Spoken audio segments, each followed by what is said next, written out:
Good afternoon, everybody, and welcome to this very warm, late winter's afternoon here in the middle of the Kruger National Park, the western fringes thereof.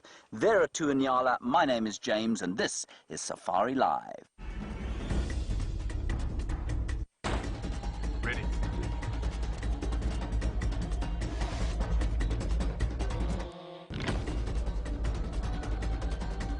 Standing by.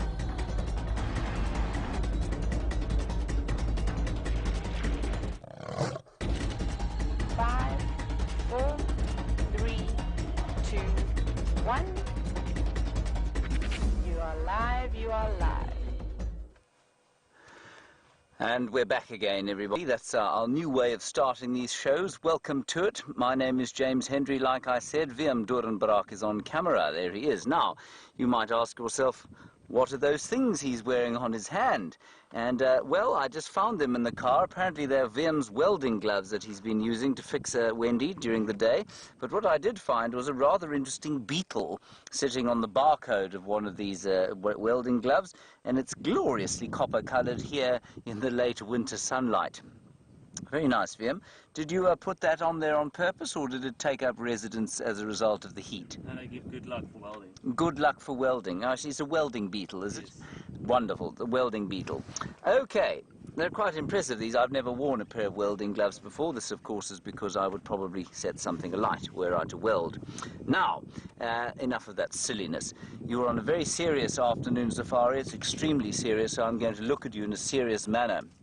It is 27 degrees Celsius out here, 69 degrees, no it's not, 79 degrees Fahrenheit, so it's a lovely warm day. There's a wind blowing out of the southeast, and that normally means that there might be a bit of a front coming in a bit later. It was very cold this morning, but it's turned into a glorious late winter day. Please talk to us. We're completely live. Hashtag Safari Live. Questions at wildearth.tv throughout the course of the afternoon. On the other vehicle is Jamie, and she's being filmed by Jandre, is it? Is Jandre filming her? Jandre, the inimitable one. He of the dreadlocks. Disgusting things. Anyway, he is out on drive with Jamie, and they'll be scouring the landscape, probably for those Styx cubs that were around this morning. We're going to head towards Arathusa Dam, see what we can find there. I know there were some white-faced owls pretty close by there. I really want to see those, see if I can get a picture of them. So that's my plan for the afternoon. Okay, welcome to it. Let's get on with it. It is, of course, the weekend. It's a Saturday. I don't know if Erin in New Zealand is watching. Erin in New Zealand, of course, one of our regulars from New Zealand, who will be most pleased to know that the Hurricanes of Wellington beat the Lions of Johannesburg today in the final of the Super Rugby competition. Most of you, that will be completely meaningless for, but perhaps to Erin and any other New Zealandish viewers, it'll be a source of some pride. It is a source of some disgust and sadness for those of us who live out here. But, you know, in the words of Boris Becker, after he lost in the first round of Wimbledon one year as the world #1, a journalist said to him, "Boris, you must be so devastated by the fact you've lost in the first round as the #1 seed." And Boris Becker turned to the journalist and he said, "I lost a tennis match. No one died." And I think that's rather good philosophy, don't you? No one died. The Lions lost the rugby game, but that's okay. Right, enough of my philosophies on life. Let's go and find some biology to show you. In terms of biology, there's inescapably less of it around our camp at the moment. The elephants came for a visit last night. I stuck my head up. My bed sort of is just underneath a window, and I sat up and knelt next to the window. And I couldn't understand why I couldn't see outside until I realized that there was an elephant standing 1 foot from the window. I kid you not. It had filled the frame of the window. And I was dreadfully worried, of course, because my golf net is just behind there. I have a golf net just behind my room where I hit a ball every so often, badly. And I thought, well, that's it. This elephant is going to stand on my flimsy golf net. And almost as I thought that, he took a piece of leaf off the combretum tree that he was eating from, put it in his mouth. Then he turned and he looked at the golf net put his trunk out, and then he just reversed gently out and walked around it completely. He didn't touch it. It was the most amazing thing to watch, especially at 2 o'clock in the morning. Unfortunately, he then returned, and I'm sure Jamie and Brent told you about this. He returned a little bit later to the front of the camp and destroyed a fig tree that used to be. That was a cow. Yeah, I saw her. You saw her, did you? 11 o'clock. 11 o'clock at night, that was a cow who did that. And apparently she nearly pulled it onto my car, which probably wouldn't have been a bad thing if I could have claimed insurance for it. Okay, let's head across to Jamie, find out what her plans are, and I'll see you hopefully with some white-faced owls. Good afternoon and welcome to our portion of the Sunset Safari. My name is Jamie and I have Jean-Andre on camera with me. And our plan for the afternoon, as James so graciously laid the foundation for that, is to go straight across to where those lion cubs were seen this morning, to see if perhaps they have stuck around as it started to get a bit warmer. This morning, Brent was telling me this hilarious story for those of you who missed the sunrise safari. He'd put the vehicle into low range in the drainage line, so basically it drives itself, which is what I'm about to do, except it won't drive itself through this patch. Whoop. In fact, it won't drive at all, especially if you stall. But what it will do is if you put it in the sand and you have it in low range, please stay in low range this time, thank you. If you put it in low range, it drives itself. He was sitting on the bonnet, chatting to Brian, and a lioness came sprinting past behind some kudu that she was hunting. It sounded like the most amazing experience, and don't you just wish you could have been there to see Brent desperately trying. He must have levitated back into his seat in the car. Oh, let's go this way, trying to follow the off-road tracks. I have no idea where these lions are. But you're welcome to join me for the ride to see if we can find them again in the shade. Now, Rebecca was on the back of the vehicle, and apparently Brent kept shouting, "Quick link, quick link," but without anything in his hands. So, I mean, that's what we do, essentially, if we would like to let the directors know that we've got something really exciting. We grab the mic and you say, "Quick link," or you put it on camera or whatever, and that's how they know to change. But, I think that it must have been very interesting watching Brent shout "Quick link" with no radio implement in his hand. Apparently he nearly shouted it down the Game Drive channel as well, which also would have been very, very funny. So most flustered was Mr. Leo Smith, as you can imagine, because a lion sprinted past him while he was sitting on the bonnet of his vehicle. So fair enough. I'm not judging him at all for that. I'm trying to decide which is going to be the easiest way. I wonder if we'll soon figure it out, I'm sure. We'll find them. I'm following vehicle tracks, so I can't be that far off. And this morning, of course, the highlight of Jean-Andre and myself's morning was we had 2 white-faced owls that we have since given James the directions to, so that he knows where to go. At least I hope he knows where to go.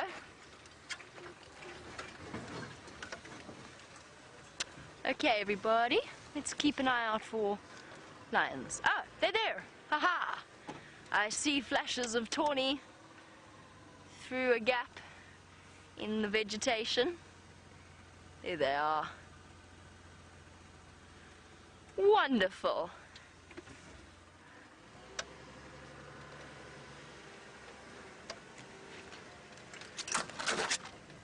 Ooh. That was a slightly near-death experience. Oh, and I do have a story to keep you entertained while we go towards these lions. It's a story about a not-so-positive squirrel. About a week ago, whenever I got into the shower, I thought that it smelt a little bit odd. But nobody agreed with me, and Brent convinced me that it was a blocked drain and that there was absolutely nothing wrong. Anyway, by today, or last night, Brent got into the shower and he came out and it was terrible. The smell was horrendous. Anyway, it turns out there's been a dead squirrel in our water tank for the last week or so. It tried to sneak in to have a drink and got stuck and obviously drowned there. So a not-so-positive squirrel of Inga's water tank, which was responsible for, first of all, making me think that I had completely lost my mind, because I was convinced I was smelling something and nobody else was. And second of all, for the reason why I now smell like chlorine, because the team of Juma very, very kindly and very swiftly and promptly helped us clean out the water tank, which is it's a huge, one of the huge water tanks that then had to be emptied and scrubbed with chlorine. Hello, little ones. Oh, we've got a sleepy pile of cubs. I'm just stopping for now. I know this isn't the best view, but I just want to try and check and see where the other cubs are, so that when we do reposition, we don't run the risk of scaring them. Look at you. What you got? Is it a fly? Oh, we are so spoiled. And the Nkuhumas might have moved off Juma for now, but thankfully the sticks have arrived to take their places. Look at that white little belly. I think this is the oldest, one of the oldest looking cubs. There's one that we're pretty sure is a young male. And there's one of the younger ones. Now these lion cubs are quite scabby. They've got a skin condition that they contracted probably from one of the Birmingham boys, and definitely spread between each other. But as a result, they have relatively scabby ears, a couple of bald patches. It's obviously quite itchy. But all in all, I think it's something that they're going to grow out of. They might still have it every now and again and have the odd outbreak, but otherwise I think they'll be absolutely fine. Okay, let's work this one out. I think it's safe to say we could reposition. Most of the cubs seem to be off in that direction.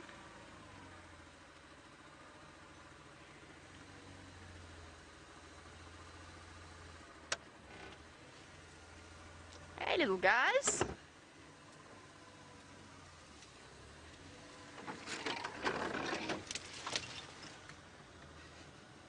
Sorry, Chandra. I'm sorry, Chandra, I was concentrating.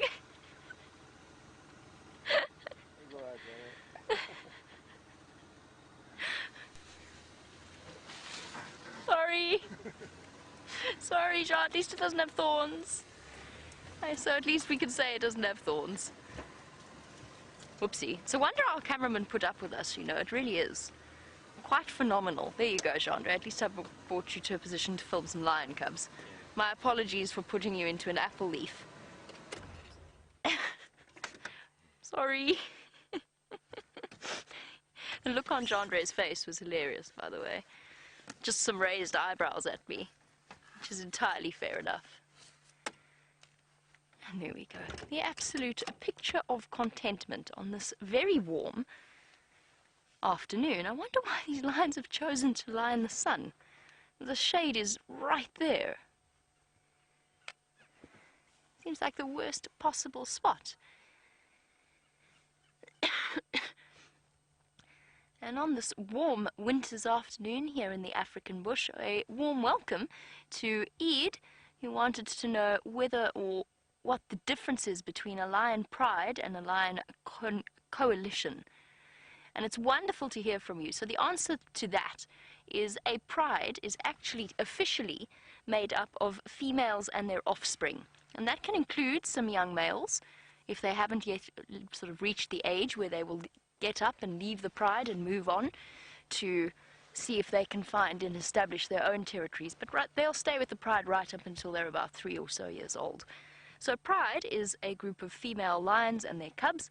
A male coalition is a group of males. Now, males will either move about on their own, but almost invariably they will form a group either with siblings, cousins, or with males of a similar age group, and they will fight for and defend territories. So a male coalition will be dominant over several different prides. For example, this is the Styx pride. We also have the Nkuhuma pride that we relatively regularly see, both of which are within the territory of a coalition called the Birmingham Boys, which is 4 young male lions that took over this area about 4 or so years ago. And about a year ago, and there's 4 of them. There were 5 initially, there's now 4 of them. I don't know where the 4 years ago came from. It was exactly a year ago. And they will move about the area, defend their territory, sometimes go and spend time with the different lion prides that they are dominant over. And they will most likely be the fathers of this good-looking bunch. Well, you know, lying with great dignity out in the sun. I'm getting warm just looking at them. Little one not to be deterred, suckling away. And our 3 lovely Styx lioness.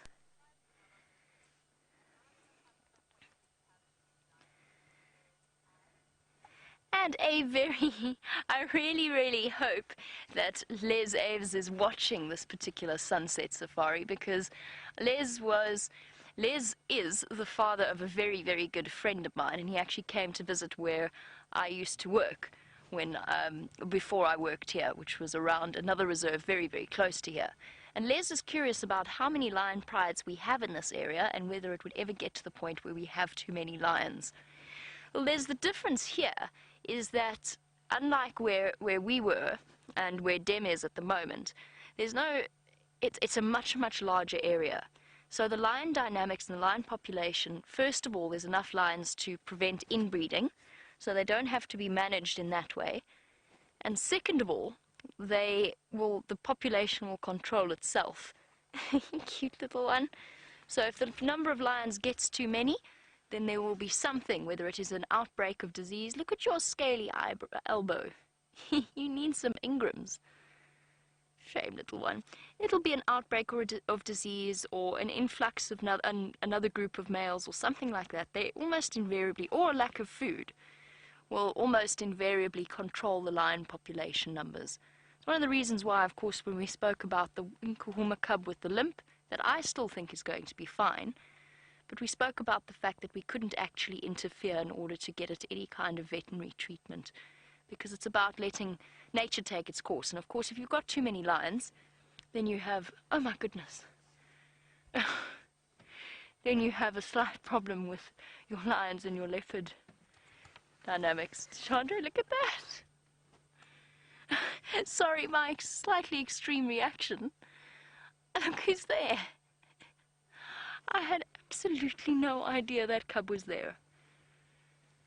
Not a clue. It hasn't even moved. It hasn't moved once while I've been here. If I had known... Okay. Fair enough. Chandra, did you see that? No. There's a lion cub there. That's a leopard style move. That lion cub's been taking lessons from our leopards out here. That's impressive. There's 2. There's 2 of them up there.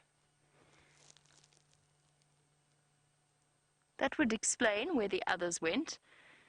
Yes, I agree with Jerry. I think that they've been banished to the naughty corner. That's the naughty termite mound.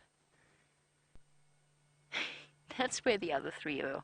I thought they were on the other side of the termite mound somewhere, hiding in the shade, because I did do a quick head count.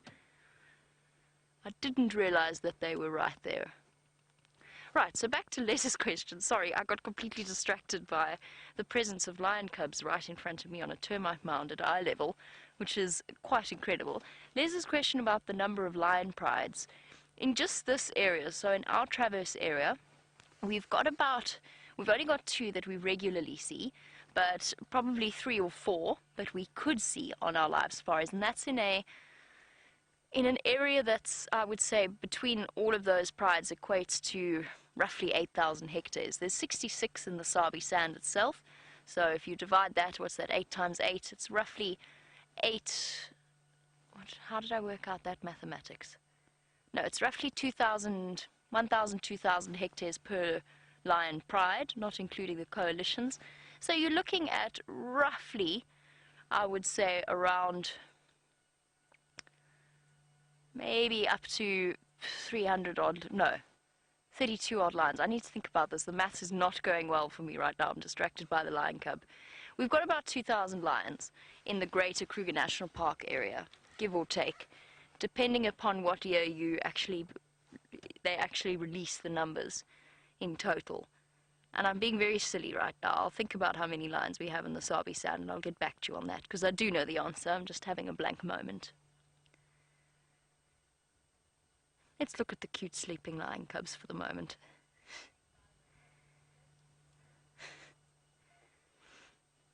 The little cubs. Has it been a hard day? Been a difficult day?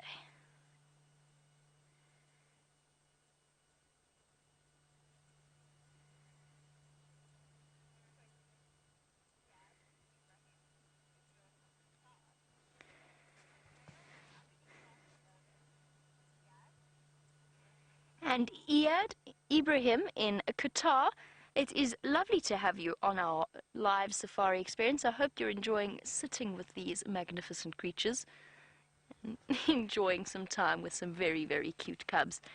Yes, the males will cross borders. Actually, I mean, if you think about it, our understanding of lion territories is kind of like they are pieces of a puzzle that fit together, but that's not the case. So a male lion's territory, hello, you with the little blue eyes, the male lion's territory will encompass the territories of several different females, and the boundaries are sort of human-made constructs, so they might even extend their own territorial boundaries if the other males are far away, and then move away. So they've got what's known as a territory that they actively defend, and then they've got a home range, which is how far they walk. And male lions can have absolutely enormous home ranges that they walk and they explore. And they will also, yes, they will cross into the Kruger National Park.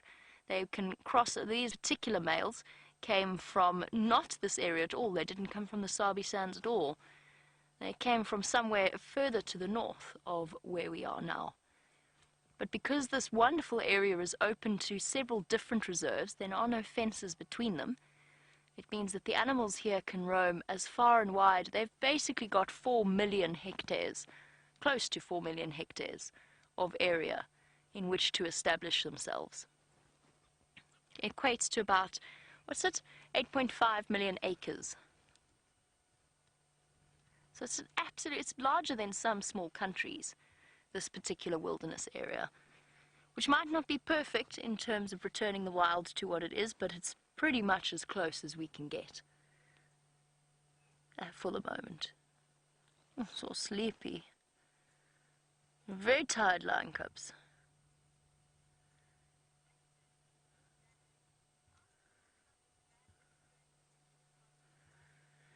And Janet, it's a good afternoon to you. Janet wants to know how the little cub with the limp is going and whether or not it is part of this pride. It's not part of this pride. This is the Styx pride. The one with the limp is part of the Nkuhuma pride. I haven't seen it since, for 3 or so days, which makes me sound very spoiled, you know. I haven't seen that lion cub for about 3 days now. It's ridiculous. There's lion cubs everywhere. That little lion cub was seen with Brent yesterday. Was it yesterday or the day before? Either way, it was seen. It's looking much, much better, and it's going to be absolutely, we think it's going to be absolutely fine. Nasty injury, probably inflicted by one of the other lions during the feeding on that buffalo carcass, but we'll never know for sure. But it's going to be fine. It is much better.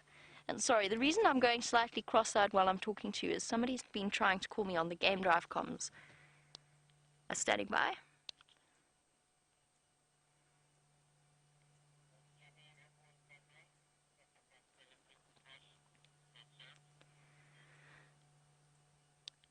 Copy him for. I will do. Thanks very much.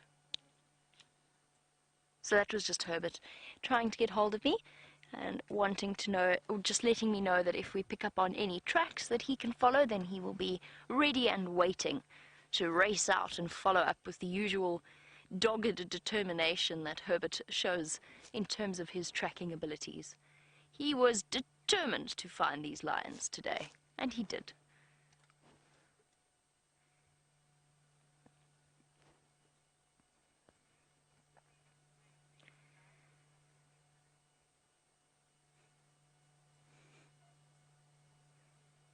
So we've got 1, 2, 3, and 4 little monsters.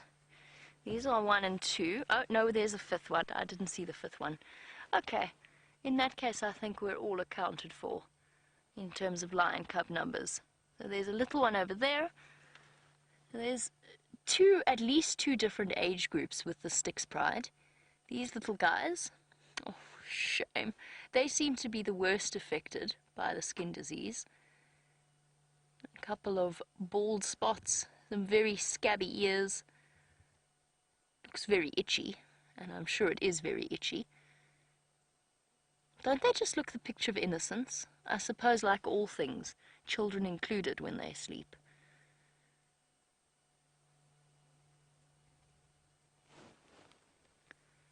They will one day be big and fierce. Now, for some reason, I always end up saying this whenever we're with the Styx cubs, but perhaps it's just because they're so cute that you all feel inspired to send through your screenshots. And I just want to say I really, really enjoy looking at your screenshots after a drive, because of course I don't drive with a camera necessarily. I don't generally take pictures. So your screenshots are memories for myself, they're memories for all of you, and they're also memories for other viewers as well, or a chance for them to catch up on what they've missed if they haven't been able to watch our Safari Live drives. So a big thank you to all of you.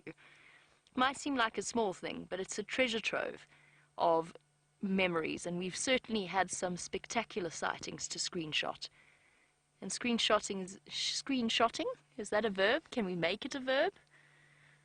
Shall we make it a verb? We shall make it a verb. Screenshotting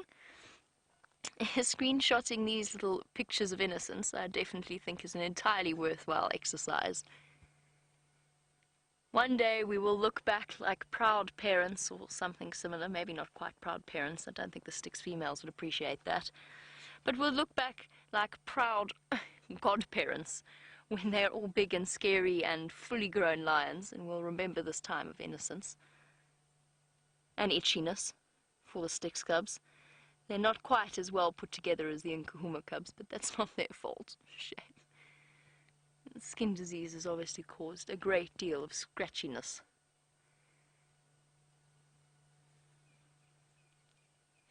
Brent's favorite is the littlest one. I think it's this one. The youngest of the group with the most, seemingly the most personality, and then also the most affected by the disease for now, whatever it may be. And see, I personally think it's mange. But obviously it hasn't been diagnosed by any professional, as far as I know. I think it's mange. Brent thinks it's a fungus. I don't know, I'm not 100% convinced on the fungus part. I'd love to hear what those of you actually who might have worked with animals with this sort of skin disease, I know it's not completely applicable, but it may well be applicable to the lions. They can be infected with things like feline immunodeficiency virus, so FIVs. They can get distemper, they can get tuberculosis. They've definitely got mange.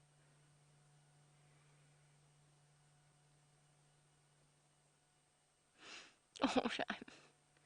It's itchy, especially with those. The other thing that doesn't help, of course, is that the flies sit on those patches of skin. Especially around the tips of the ears where they are the most sensitive. It just becomes uncomfortable for them. Brent also thinks that that's why they spend a bit more time climbing in marula trees and fallen over trees, which we have seen them do a lot. Comparatively, with the Styx cubs, we have seen them do that a lot, because it's a really nice way of scratching themselves. And then, of course, the lovely Styx lionesses.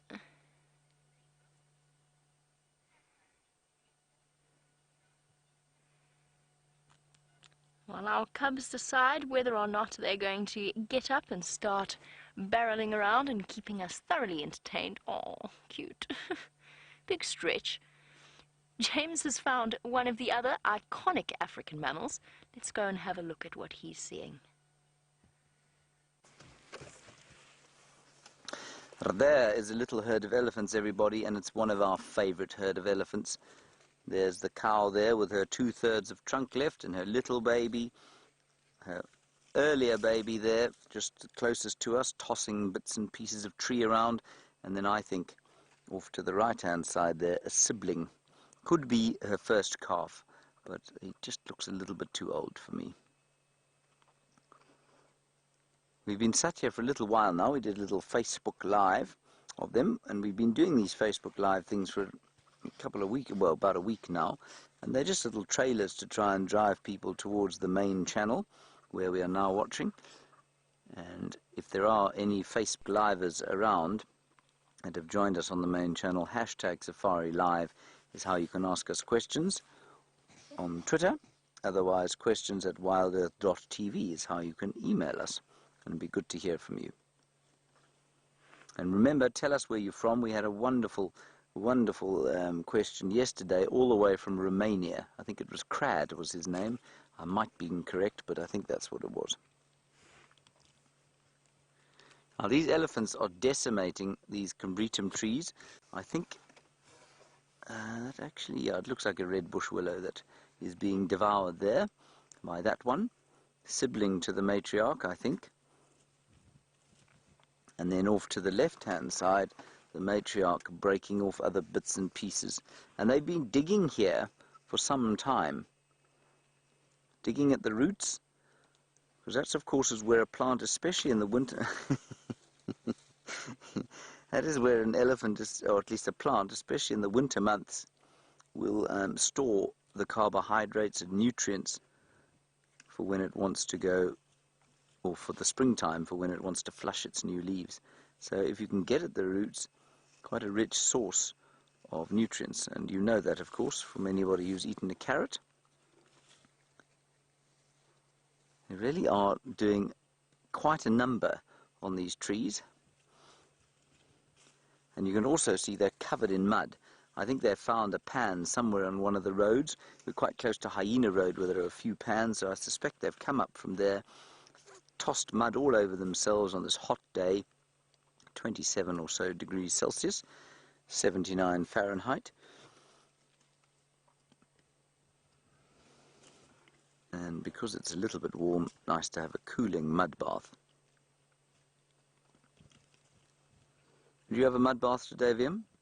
I'm going to have mine later. You're going to have yours later. Okay, good idea. Now that's root, everybody. That root has been extricated. That huge, long piece of plant has been extricated from the ground, pulled out. I promise you now, with your bare hands, you would not be able to pull that out. Now watch. This is how the elephants do it. See the tusks into the ground? This is fantastic. Look at that.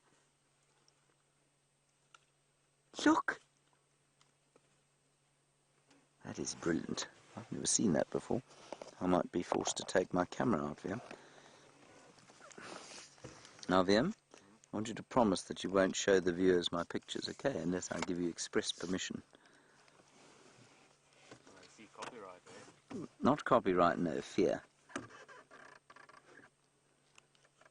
Fear of my own incompetence. That is really fantastic to see, and obviously that skinny piece of root is a bit nicer to eat than a big fat piece. Perhaps like a baby carrot is nicer than an adult carrot. And I'm sure you can see how the light is quite harsh. It's not the friendliest light, this, and that's normal, of course, but it's made that much more obvious, I think, by the grey vegetation.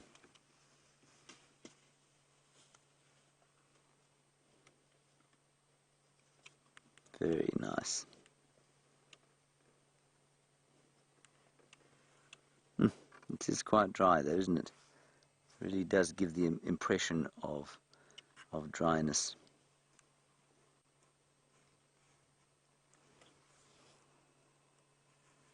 Anyway, I think we'll sit here for a little while and enjoy them.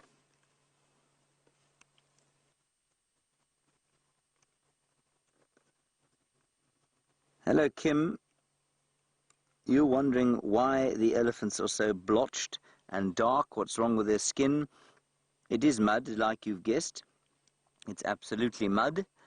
And I think they've probably been throwing mud on themselves from a pan, probably on Hyena Road, which is not too far from here.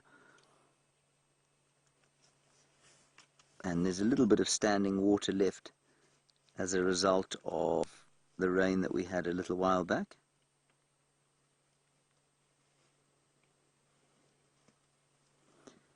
Yeah, this is right into the dry season forage now, of course, and we're into the business end of the dry season.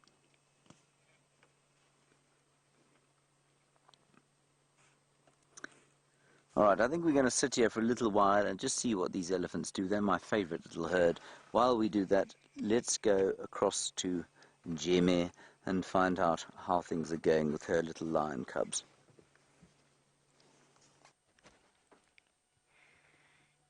Well, for now we have got a little lion cub chewing on a stick and having a scratch at the same time. The lovely thing about lion cubs is that they're not necessarily sleepy for too long. And even in the heat of the day, sometimes their playful urges slightly overwhelm them and they get distracted.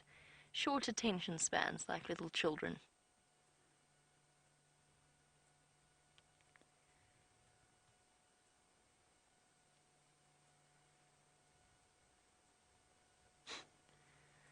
There's perfect symmetry on their backs with their heads facing in opposite directions. Nothing quite looks as comfortable as a leopard, but lions come pretty close, especially when they've managed to contort themselves into strange positions like this, and somehow manage to look perfectly at peace with the world around them.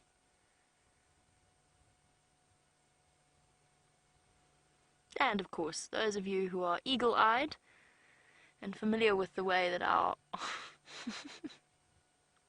personal space is definitely a thing, or not a thing, in a lion cub's world. But what I was going to say was those of you who are sharp-eyed and have been watching the way that the landscape is changing. Isn't it lovely to see this much green grass? Okay, it's not overwhelming, but okay, let's not get ahead of ourselves just yet.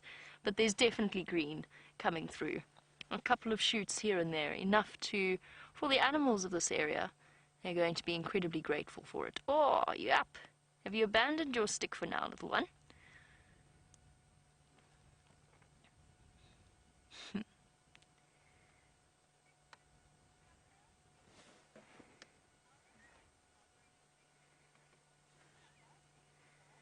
And Tucker, who is 4 years old. Tucker, aren't these little baby lions so cute?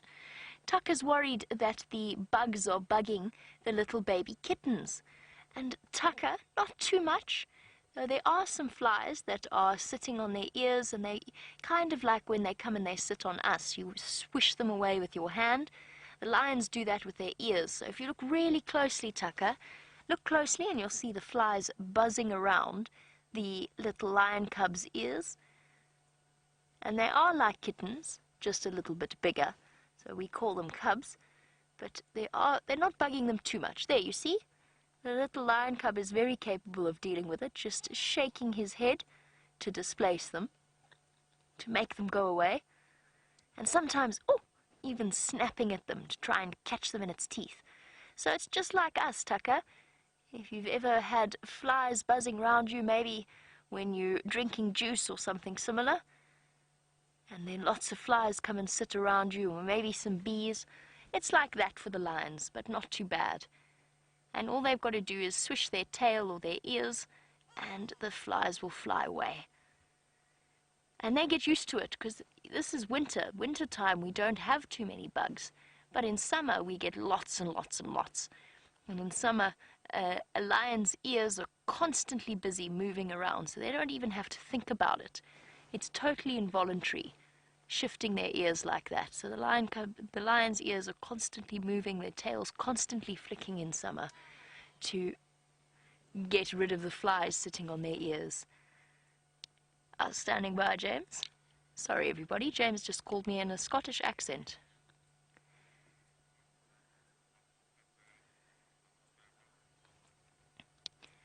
James, Buffelshoek cut line at the junction with Buffelshoek West. If you look, there is a bush willow about maybe 20 meters from that junction, west from that junction, right on the side of the road, bush willow.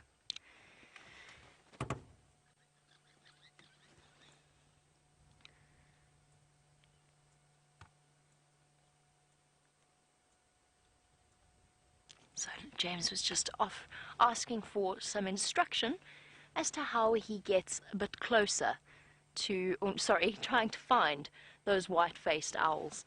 And I have to admit to having had some help in finding them in the first place. So if you don't know where they are very, very tricky to see. Which is, of course, why they look the way they do. But James can talk about that when he's managed to find them, which I have complete faith he will do. For now, our lion cubs settling down, The milk bar is open once again, and you have to have some serious respect for these lionesses, that their bees are able to keep up with the needs of as many cubs as they do. And of course they allosuckle, so it's not just their own cubs, it's the cubs of other females as well. So she's lactating, and the lioness at the back also looks as though she has, no actually, sorry, I'm not 100% convinced that she's been suckled from in quite a while. She was lactating at one point, but it doesn't look like her belly's got the marks from the cub suckling. What that means is that one lioness can have 4 or 5 cubs, even up to 8 at one time, battling over access to her milk. Jandre, how many did we see? It was 5 or 6? 6 maybe that one day. The first day Jandre and myself ever saw the Styx cubs properly. And in fact, it was my second sighting with the Styx cubs, but I'm not sure the first one really counts. They were about half a kilometer away off our boundary, and we were fully zoomed in to try and watch, and then the female rolled over and we saw a cub once. That was pretty much the extent of our first Styx cub sighting. So my first proper Styx cub sighting, they were all fighting over access to milk. And noisy.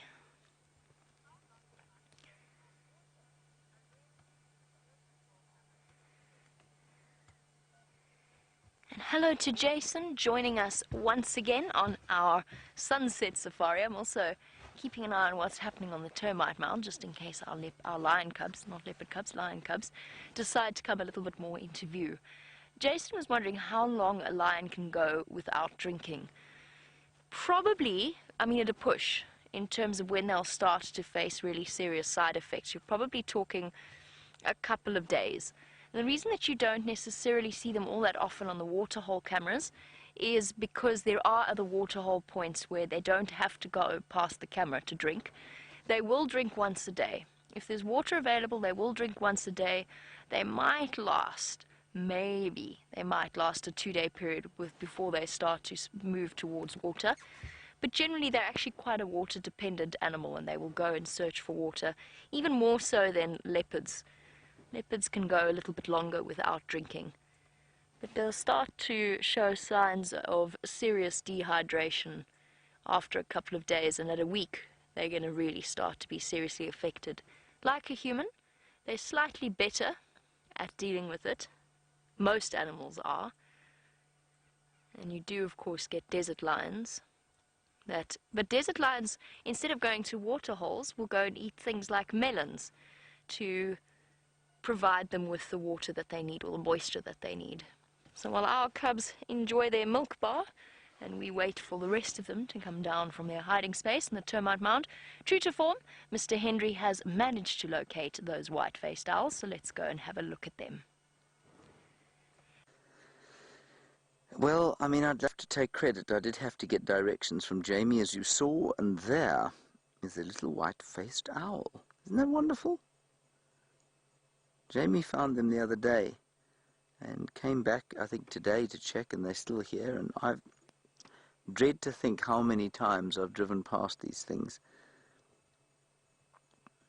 That is the white-faced owl, and there's another one just underneath, which looks slightly emaciated, but probably isn't.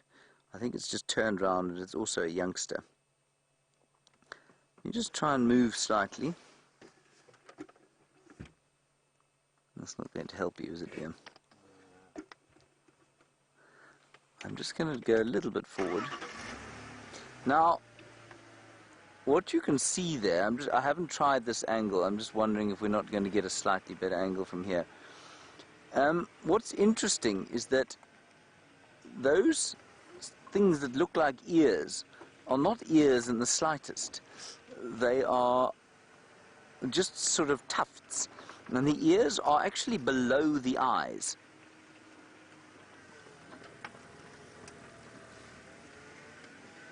Here we go. Say when, Wimpy. A little bit more. Okay. Yeah, that's slightly better shot. Isn't that amazing? That That is too beautiful, eh? Look at that. Beautiful white-faced owl. Now, they are nocturnal and they have the most lovely call, which I'm not going to play to you. I'm going to do it for you, mainly because I think if we do actually play you the call, I think they'll probably be quite upset. But they go, doo-doo-doo-doo, doo-doo-doo-doo. It's the most owl-like sound you can imagine, and it's the most peaceful thing to listen to. I have Brentlear Smith hailing me on the radio. Hold on, everybody. It's okay. Jamie's taking care of it. Now, I just want to see what they eat. So, largely small mammals that they eat. So that would be squirrels, and it would be squirrels and mongoose, perhaps. Gerbils. And what? Gerbils. And gerbils, many gerbils, yes, VM, thank you very much. Gerbils they will eat. Also lizards, basically anything they can get their talons into, but they are nocturnal. And the only reason that thing's eyes are open is that it's looking at us.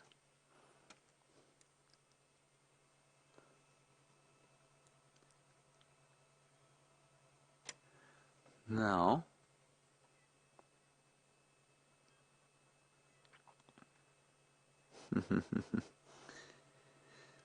hello Gracie, welcome back again. You want to know how big they are? They're not very big, you know. They're about a foot, so about 12 inches. A really big one of these is about 12 inches tall, so that's about the size of a ruler. Now I'm going to continue around this tree and see if we can't get a nice view of the other one.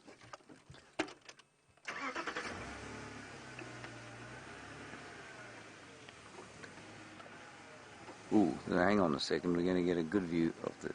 No.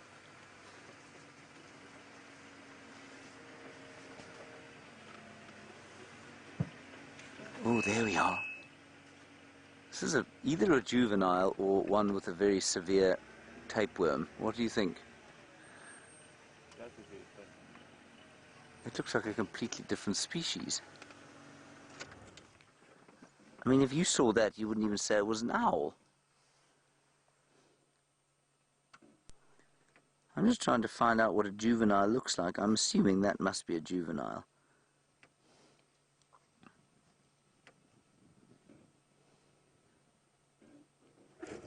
Yeah. Let's go with juvenile. But I mean, it looks slightly ridiculous, doesn't it? Compared with the adult. It really is bizarre. It actually looks like a scops owl. It isn't a scops owl, but it looks like one. Let me just quickly check scops owl, simply for the sake of it. Yeah, it's not a scops owl, but does look a bit like a scops owl. I'm just going to train my binoculars on it. In fact, I might even try and get a picture of him. It'll be an awesome picture, don't you think? We'll see if it's done. Because I'm always in focus, aren't I?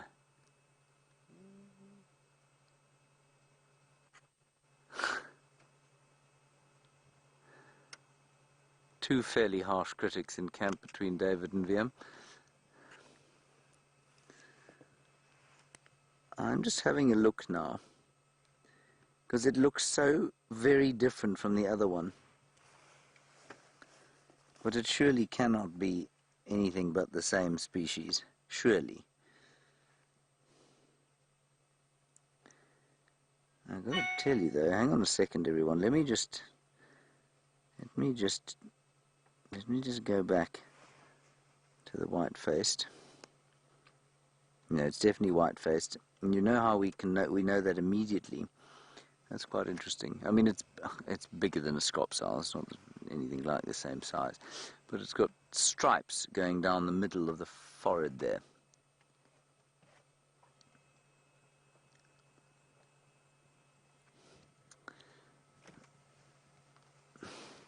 James Richard, nice one from you. You say is a white-faced owl the same as a white-faced scops owl? Yes, they are. You want to know which is the correct way of saying it? Well, the latest Roberts Birds, which is the kind of authoritative text in South Africa, says southern white-faced owl. It used to just be the white-faced owl. Then I believe it became the southern, the white-faced scops owl, and now I think it's the southern white-faced owl. So I would go with southern white-faced owl. I'm going to look in I've got a much older book here that I'm just going to have a look in, and I think that's where it was. White-faced scops owl, 236. Yeah, white-faced scops owl was what it used to be called. So now we go with white-faced, at least southern white-faced owl. I mean, that really is quite astonishing.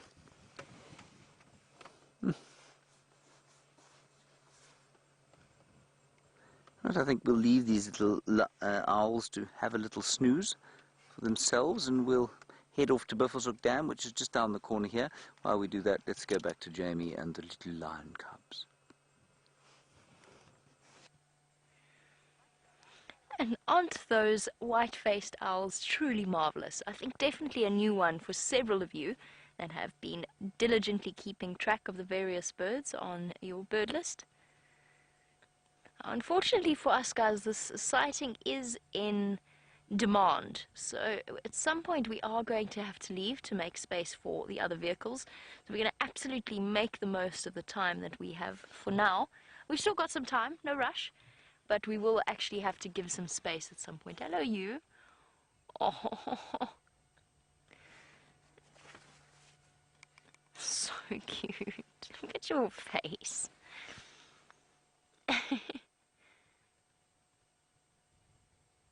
Little niggly creatures.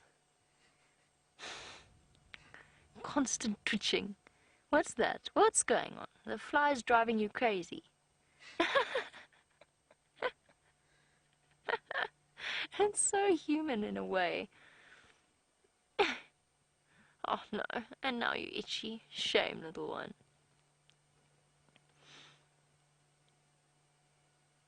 Definitely a bit more scruffy looking than the Nkuhuma cubs. And is clearly very itchy. Oh.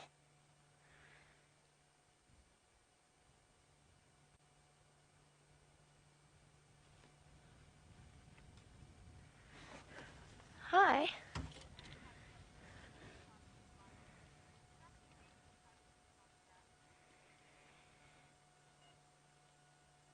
Now, of course, we are enjoying some lovely time spent with our sticks and our Nkuhuma cubs. We seem to have lion cubs coming out of our ears, as Brent described it. 8 for the Nkuhumas and 8 for the sticks.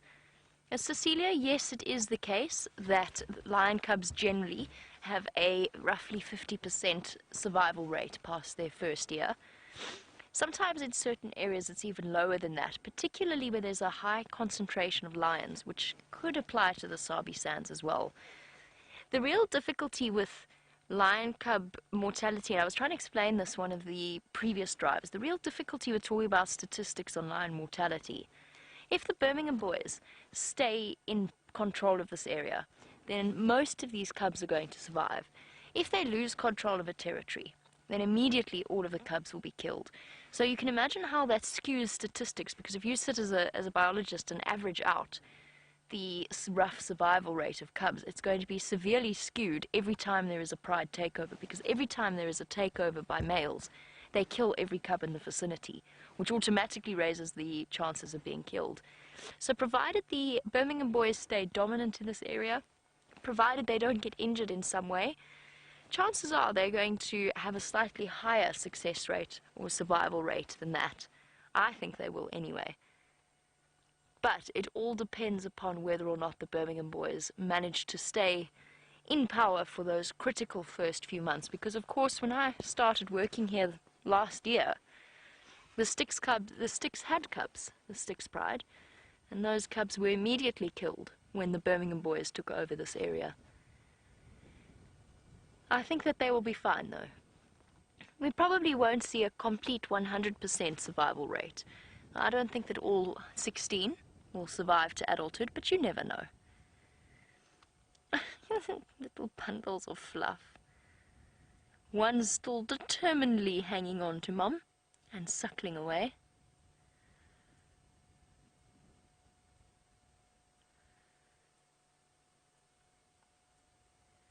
Or just having a nap. Having a clean and then having a nap. Oh, shame. You just see this sort of constant involuntary kicking whenever they want to scratch. Mom's got a bit of an injury on her leg, puncture wound of some sort.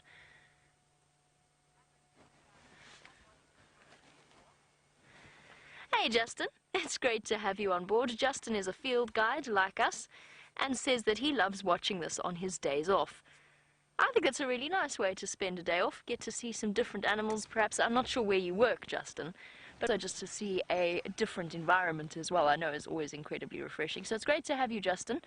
Please feel free to shout any suggestions or answers or anything, perhaps things that you've seen in your guiding career that perhaps I haven't seen or James hasn't seen in whatever way. The best way, and I find Justin will agree with me, no doubt, the best way of learning as a field guide is to spend as much time with as diverse a group of other guides as you possibly can. Because everybody has their own knowledge, their own little areas of interest and therefore of expertise.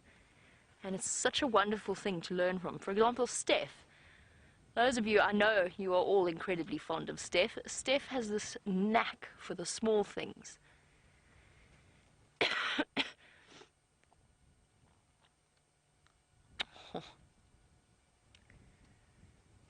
These lion cubs have turned me very sappy.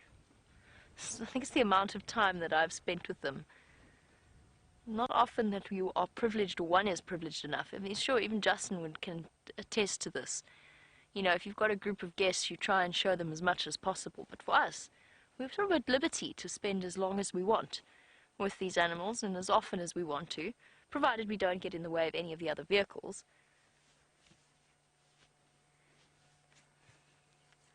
And speaking of which, I just need to talk to Tax. Standing by.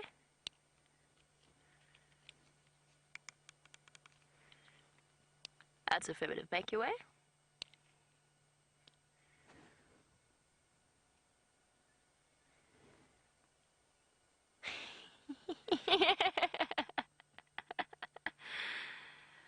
Oh, so what's a casual kick to the face amongst lion cubs?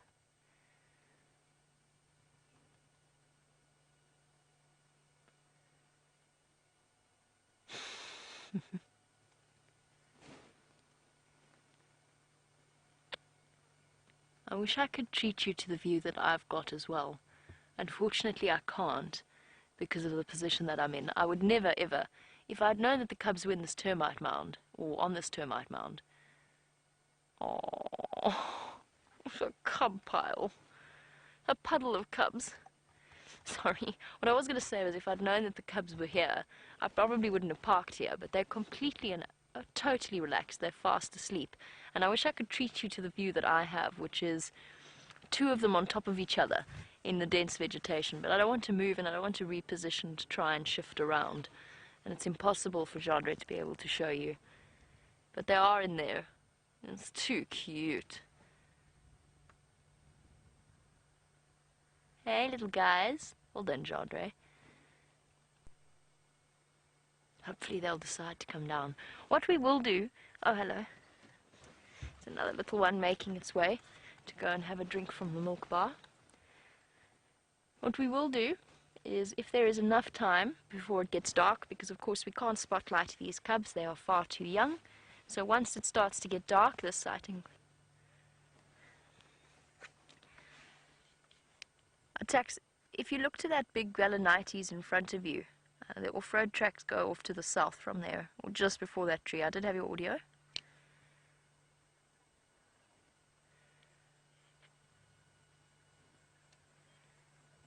Just helping guide Tax in.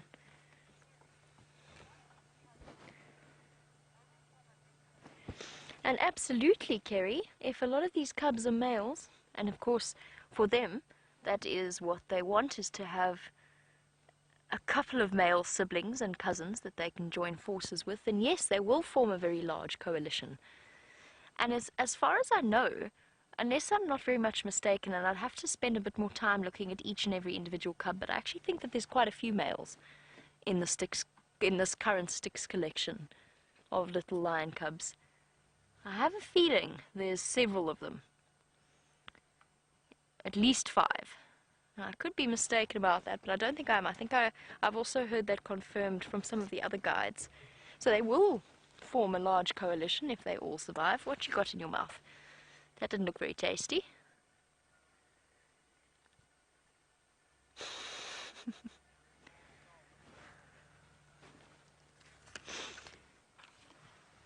AFM, keep coming. I've got your audio.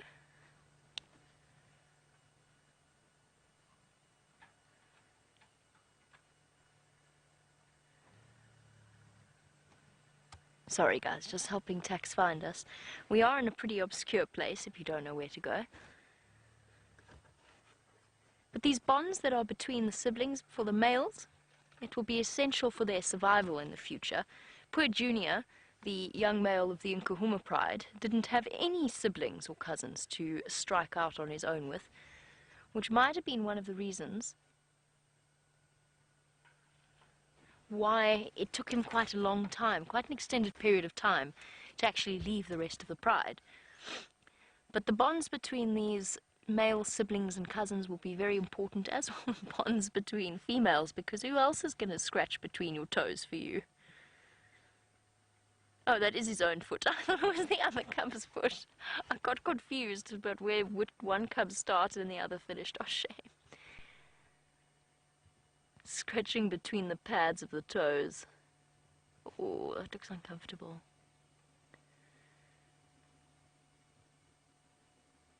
Not quite as healthy looking as the Nkuhuma cubs.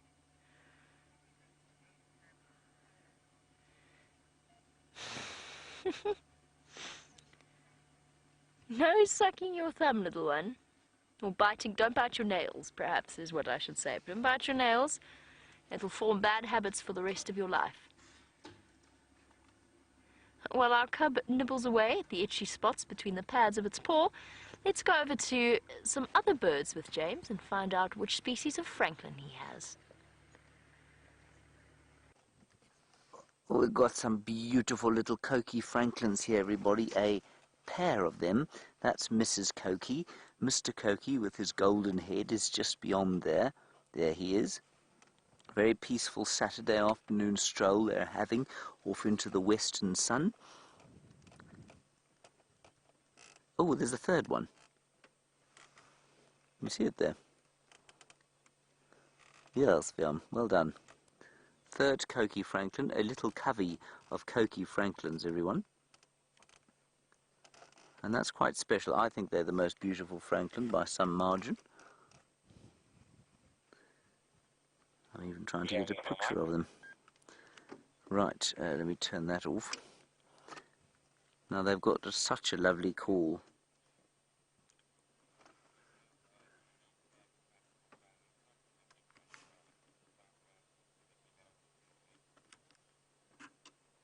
Isn't that nice? So those look like 2 males to me.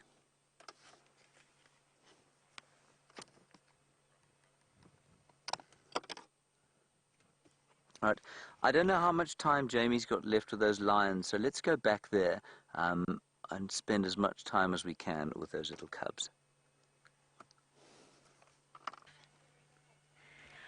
Okay, well, we've actually only got a few more moments with the lion cubs before we pull out and let Mike come into the sighting.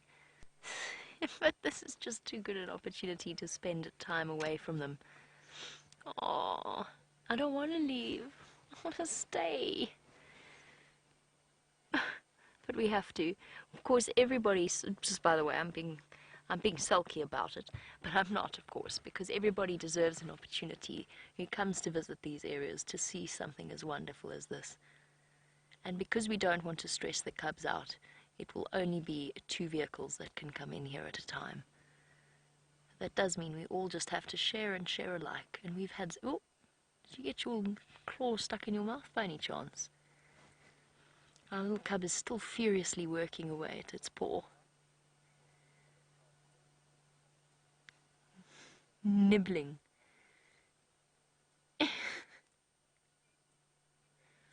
Chomp, chomp, chomp, chomp, chomp, chomp, chomp. Chomp, chomp, chomp, chomp, chomp, chomp, chomp.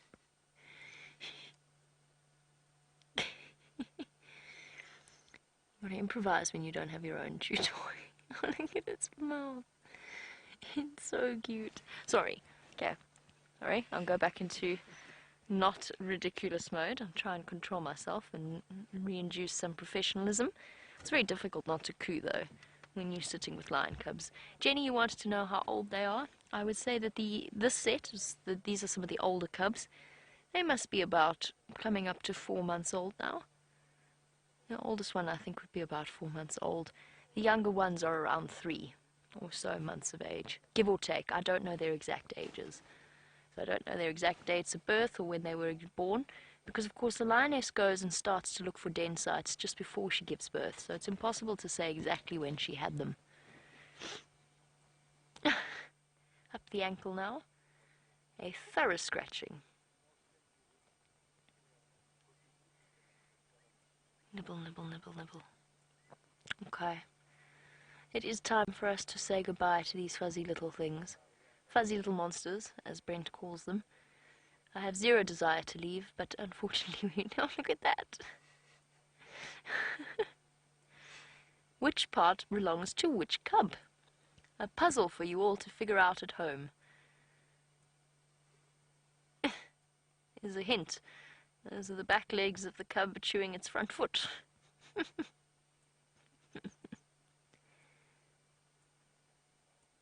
Nap time. I think these are 2 males. Just have a feeling. And perhaps just that hint of fluffiness around the top of the head, where of course the bald spots haven't set in.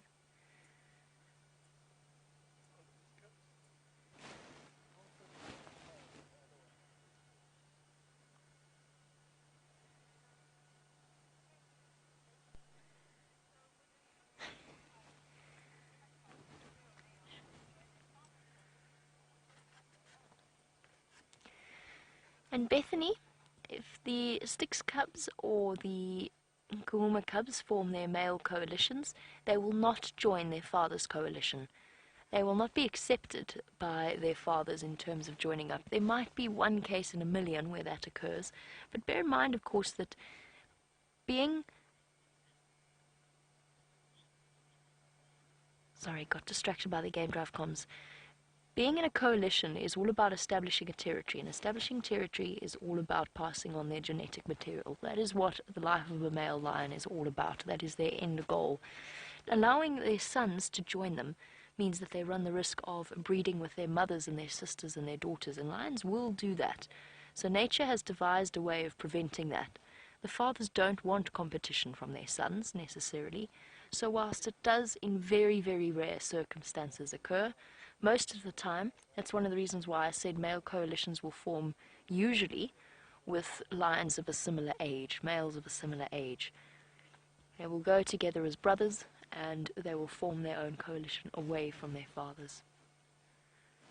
And then it means that they don't run the risk of breeding with mom or sister or whichever other lions they happen to breed with. And so, it is time for us to go. Mike for Jamie. One last look at the little bundle of cubs. Make your way. I'm going to pull out. We'll come back. I promise. Or at least we'll try to come back. And as we negotiate our way out of this area, and so that I don't put Gendre back in another apple leaf, I can make sure that I'm focused on perhaps not doing that to him. Let's go back to James, see how his afternoon plans are going.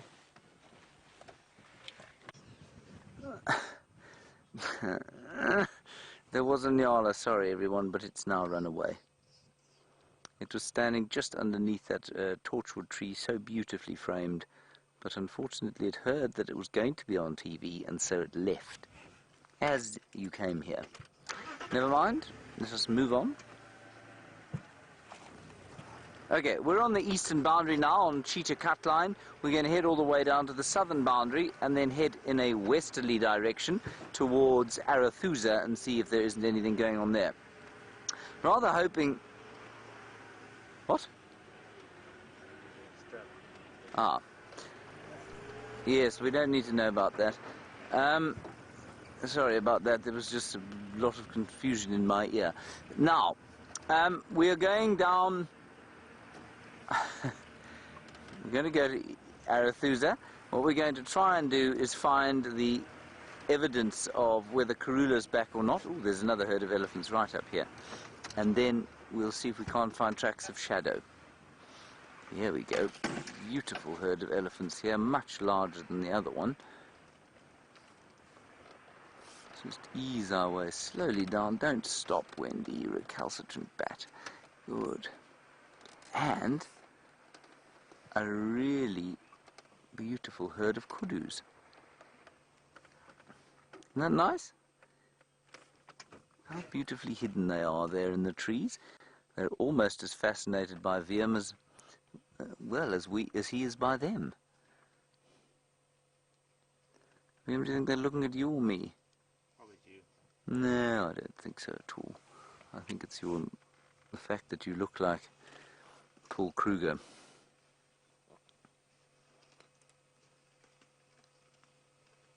And if you listen carefully, everyone, you can hear them feeding. The big, not the kudu, the elephants, all around. Quite a large herd. There's probably about 10 or 15 animals.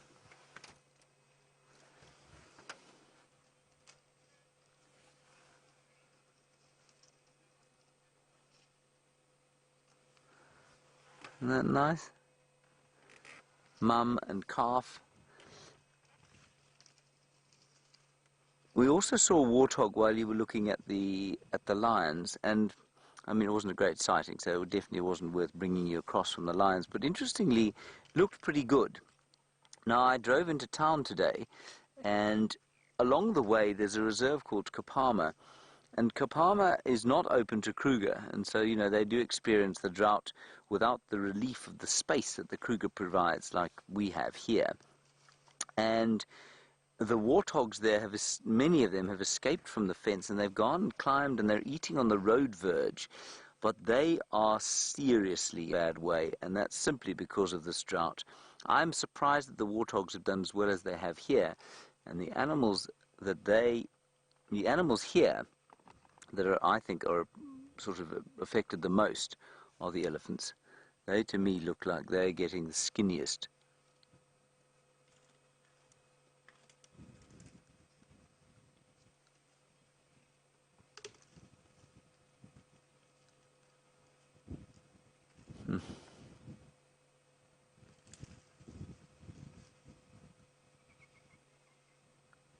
Let me move just a little bit forward.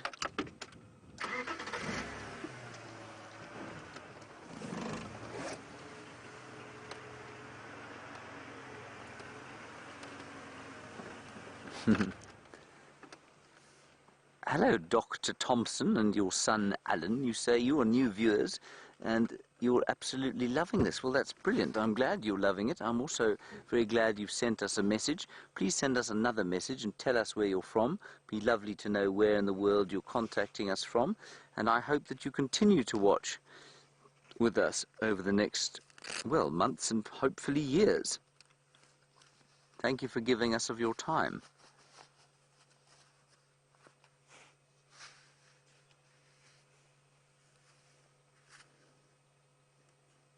Just a wonderful sight, this.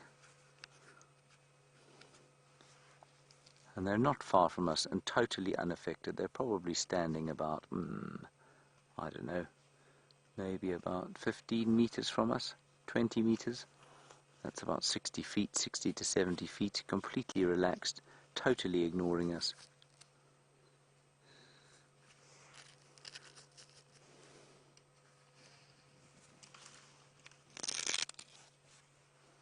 And eating the last little leaves there on what is called a variable bush willow.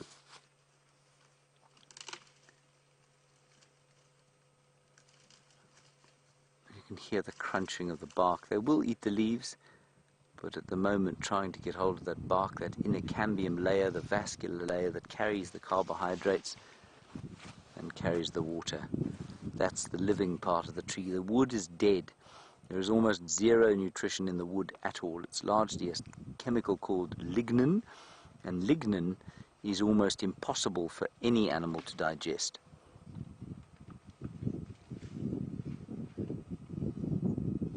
Unless you happen to be a termite, of course, in which case it's a little easier.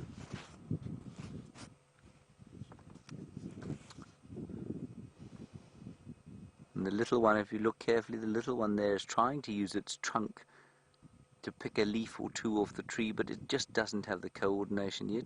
It's also very happy because it's now got some entertainment. That entertainment, of course, is us.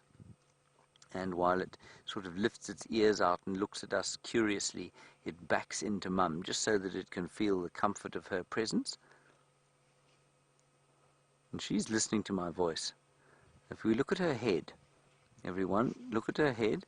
It's lifted up and the ears slightly open, and she stopped feeding for a while. Now she's just picking up one or two pieces of bush.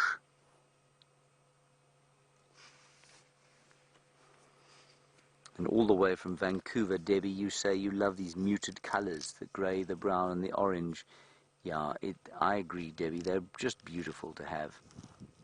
And I know for some, a landscape like Viam's just showing you there might look quite harsh, especially if you come from a rainy place like Vancouver, where I think it's probably green or possibly white with snow during the all-winter months. But once you're used to it, once you're used to the slightly harsh landscape, oh, it gets into you, it seeps into you, and it is just too stunning. Mum not that happy with us. Just watch her.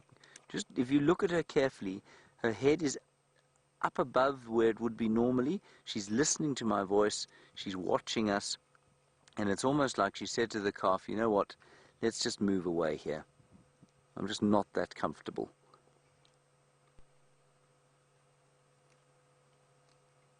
It is so important that we read the animal's body language when we're out here, especially elephants. They will tell us how they feel almost all the time. And it's when you ignore how they feel that they can become potentially dangerous. Oh, look at that, Viam. Isn't that amazing? Uncanny. Every single animal I ever look at, everybody likes to believe itself in full view. That's either because they are treating me with the ultimate disdain, or because I make them feel so absolutely comfortable with themselves that they just don't feel embarrassed. I'm going to hope it's the latter, but suspect it's the former. Now, these kudu are coming up right close to us.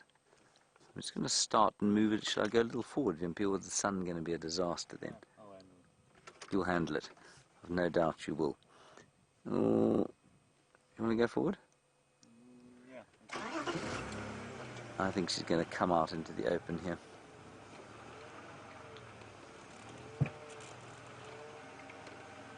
She's also quite close by, and this is unusual for kudu. They are not the most confiding.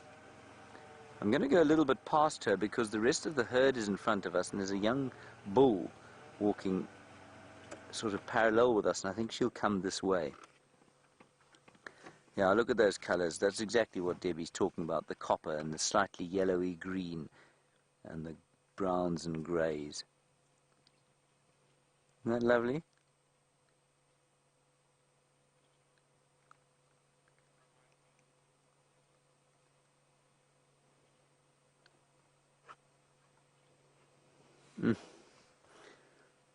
Stunning.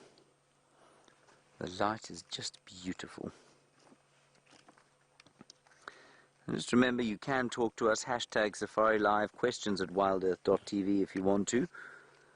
It'd be lovely to hear from you as we just sort of bumble our way through a gorgeous late winter afternoon.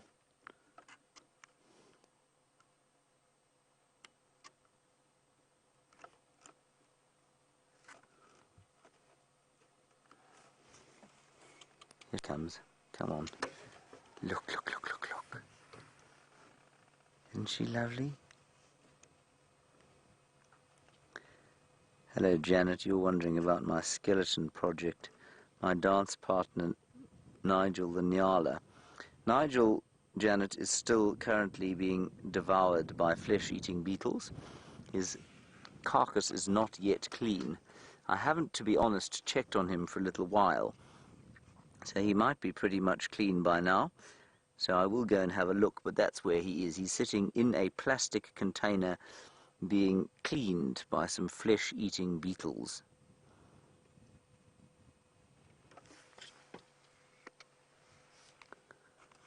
Let's sneak a little bit forward.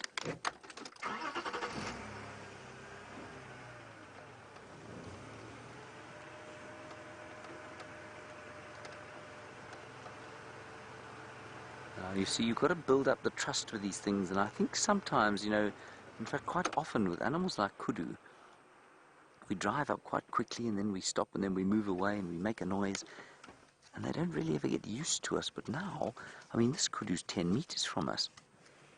That's incredible. It doesn't happen.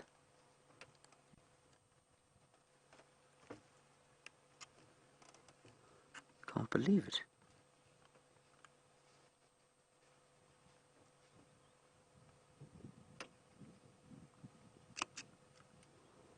Isn't that cool? See, this is a great sighting, everyone. It really is. Very unusual.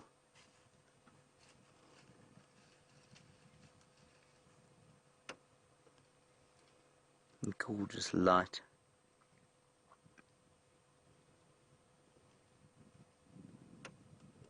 And I'm going to spend a little bit longer with these Kudu because I just think they're too magnificent. Let's head back across to Jamie. She's got something much larger and possibly a bit more close.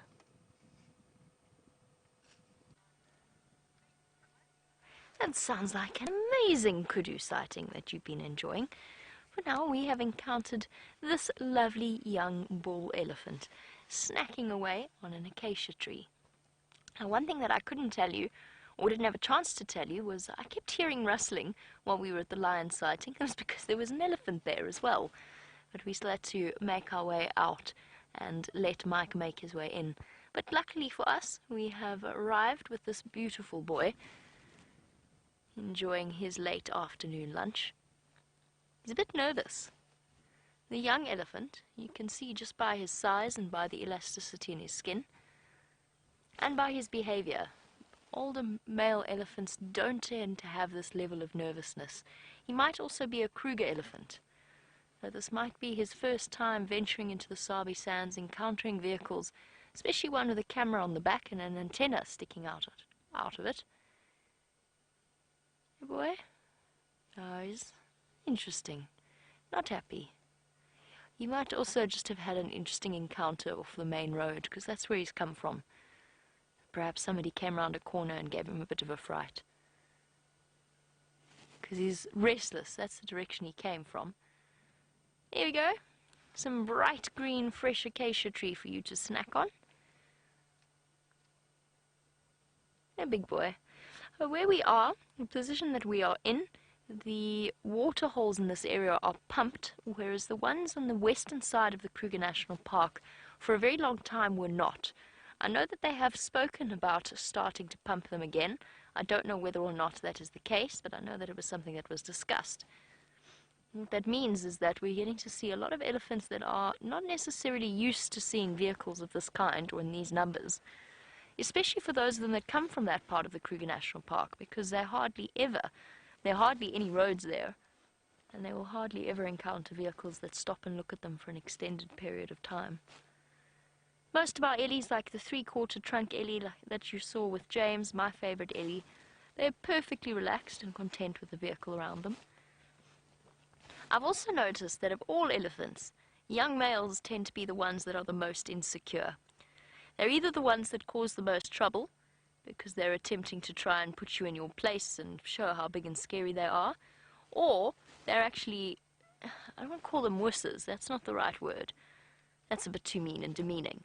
But they are more nervous than the established adult bulls, which makes sense when you think about the fact that they've had to leave the protection and the safety of the herd somewhere that they've been comfortable their entire lives,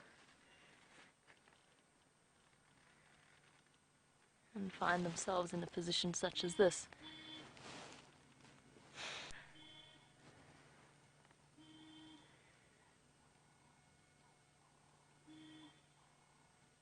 There's nothing.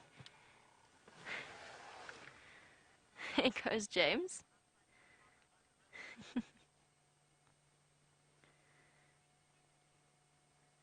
Apparently, James was telling you earlier about the fact that he was on the way to the airport and saw some elephants right outside Kapama, which is always the point at which you've just fetched somebody from the airport and you're desperately trying to get home, and all the tourists want to stop to have a look at this animal that's on the boundary. And it's a good point from Liz, which is she doesn't understand why the various... Oh, there's some more ellies on their way. I can just see grey shapes moving in the darkness. Oh, wonderful. So Liz has basically said, because we're talking about the fact that the elephants don't have anywhere to go. Oh, sorry, not don't have anywhere to go, but are coming into this area because they have somewhere to go. They can come and get some water from here. And Liz wanted to know, or said, we can't understand why neighboring reserves wouldn't want to open their border to the Kruger National Park. Truth is that most of them have.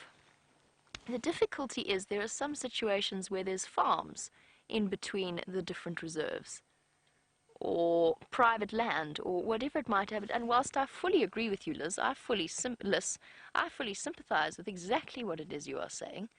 I would, if I owned a piece of land, nothing would give me greater joy than to open it up to the animals. Sorry, I'm going to roll forward because we're going to have a spectacular sighting.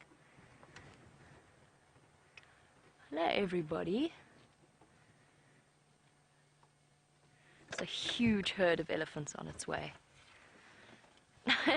No wonder this male's so... Oh, wow.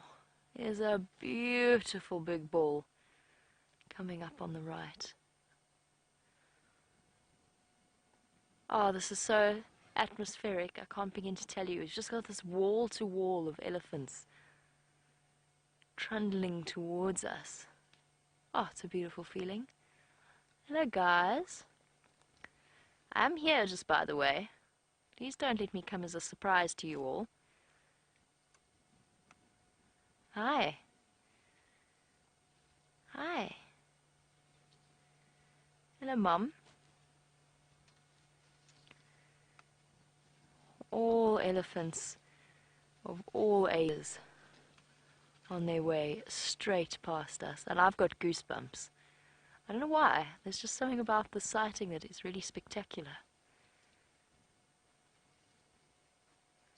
Hello, Mummy. Don't worry, I'm just sitting here. Standing by.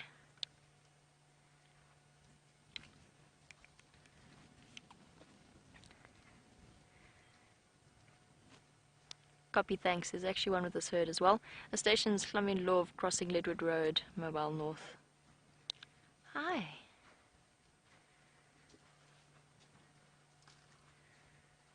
Oh, there's some babies. There's some of all ages. Elephant crossing.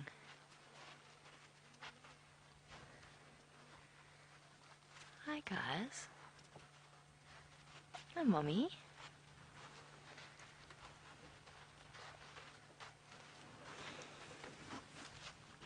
I love this feeling.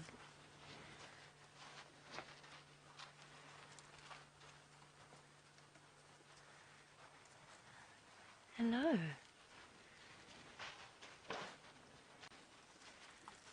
We are so privileged to get to experience moments like this, and things are about to get even more interesting.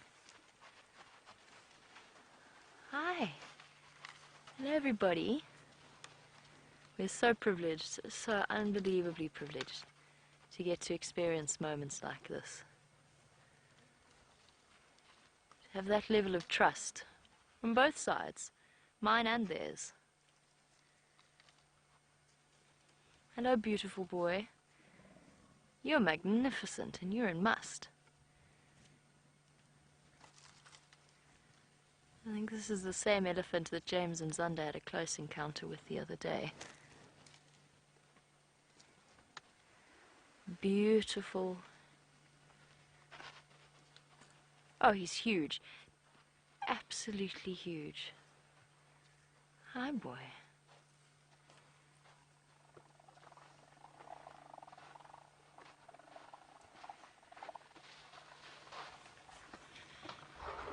Hello, boy. Hi. Hello. You totally have my full respect. Big boy?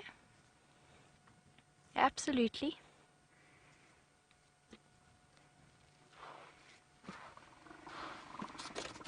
Hello, boy. Hello. All right. Okay.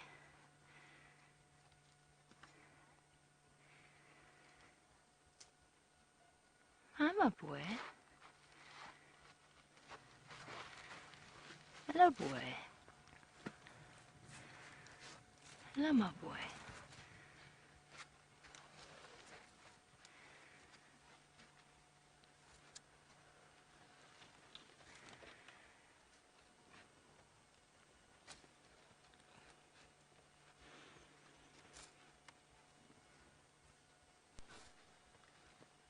Thank you, boy. There is nothing in the world that describes a feeling like that. Oh, the smell of him. Heavy, heavy, heavy must. Now, I don't know if you could see, that must have been one of the biggest elephants that I've seen since I've started working in the Sabi Sand. He's huge. He is absolutely, oh my goodness, there's more on the way. He is absolutely huge. I mean, when he stood, he blocked out the sun completely. Massive tusks. Truly, absolutely beautiful. And so relaxed. He towered over us. But it was just to tell us that he's the boss. That's all it was. It wasn't aggressive. Did you hear the rumble? Could you hear that rumble, Jean-Andre? When he came up to us. A beautiful deep rumble. I don't know if he was talking to us or if he was talking to the rest of the herd. And he was talking. I like to think it was to us. Very clearly telling us to mind our business.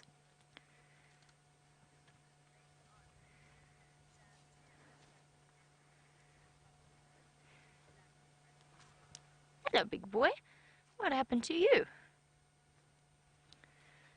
Now, funnily enough, sometimes the bulls that are not in must are actually the ones that are slightly more tricky because they've been pushed around by the other big must bulls and they want to show how big and scary they are. Hello, big boy.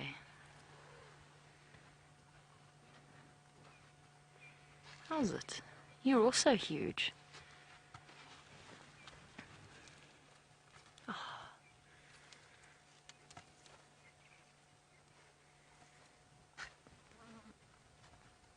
I can't describe this feeling. It is like any bad thing in the world. Every problem that we have has just become insignificant. I mean, obviously I'm not trying to belittle any problems, but at the same time there's a sense of peace that elephants convey, even when they're towering over you. And I can still smell him. That big bull. He's in must. It is a state of a heightened testosterone, and now they've just spread out. They came racing across the road, and the whole herd has just spread out to sit and feed.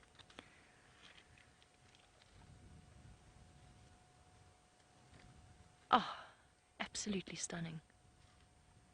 I really do. I lose my power of speech, and indeed my vocabulary, when something like that happens. Jandre, how do you feel? Your heart always goes faster. Jandre's giving me a thumbs up, by the way. Your heart always beats faster when something like that happens. There's this awareness that if they wanted to, but they don't, that's what you keep reminding yourself, but if they wanted to, all he would have to do, we're probably about, what would we say? He's a big bull. I would have put him at least 7 tons, maybe even 8, maybe a bit less, but I would say around 7 tons. We weigh maybe a ton, probably less. So for those of you, did you get screenshots? Jean-Andre, I wasn't watching, I was watching him, so I didn't see what happened there in terms of the camera. But did you get a sort of an idea of him on the next to the vehicle at one point?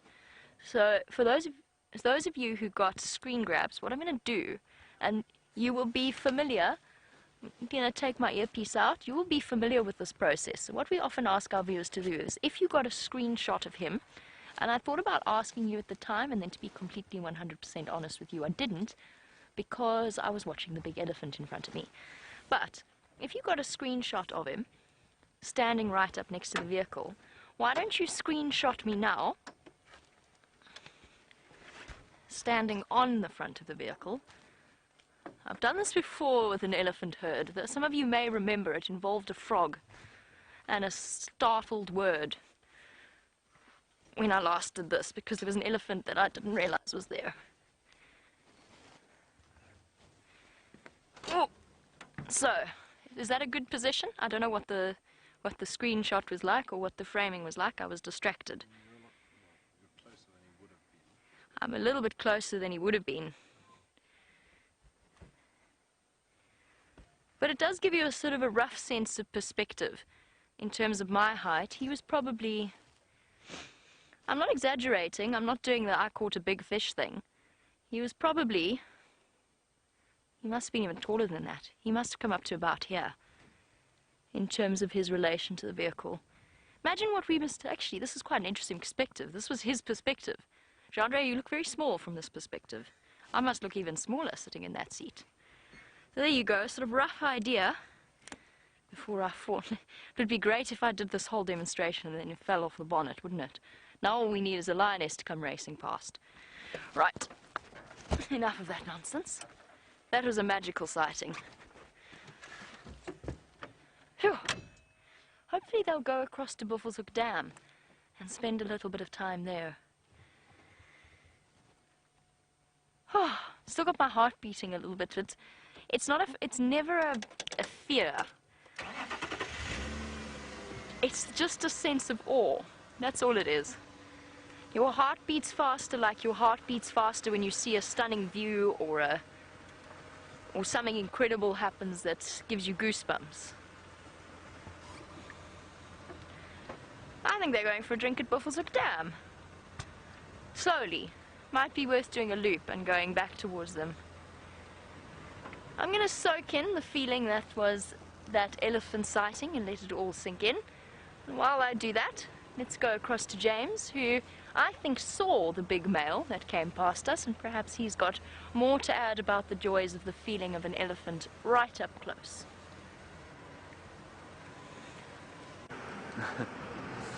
Hello everybody, what a wonderful experience. I don't know if it was the same bull we saw. I think the one that came across the road in front of you was actually closer to the herd. Anyway, we did see a very nice big elephant bull with very large front teeth, and well, I just think elephant sightings like you've just had, they're very special. They just give you a bit of a touch, I suppose, of the rawness of the wilderness. And that's just great. Right, we're now on Arathusa. We're going to go past the airstrip. There is nothing going on here on the radio at the moment, so we are going to basically try and find what we can on our own. We're going to go to the airstrip, past the northern end, and come back up this kind of eastern fringe of Arathusa and see if we can't find some tracks of Shadow, or maybe Shadow herself. I still haven't seen the little cub. This makes me very sad, and I want to see her little cub desperately. So that's what our little plan is at the moment. Otherwise, a pretty quiet afternoon out. We'll just turn down now. And I also want to find, I was trying to find yesterday and I failed to, an accessible knobthorn branch with a flower on it, because the flowers of the knobthorns are just the most wonderful smell, and the first kind of signs of the end of the winter. I don't want to say spring, because we sure aren't in spring yet, especially if you were around this morning. It was really very cold indeed.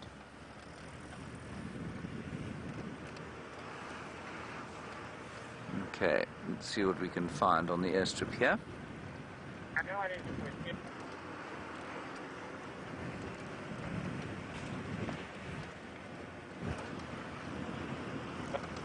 Hello, Betty Lou. I'm going to do a little trick for you. You've got your lighter or some matches. It might be in the car. Give it to me. Just check for them. Betty Lou, you say that you are worried about bushfires, or you're not worried about them. You say, with it being so dry, could there possibly be a bushfire? Betty Lou, I'm going to now attempt to light a bushfire. Are you watching? Let's light this particular piece of bushfire here. Betty Lou, you watching?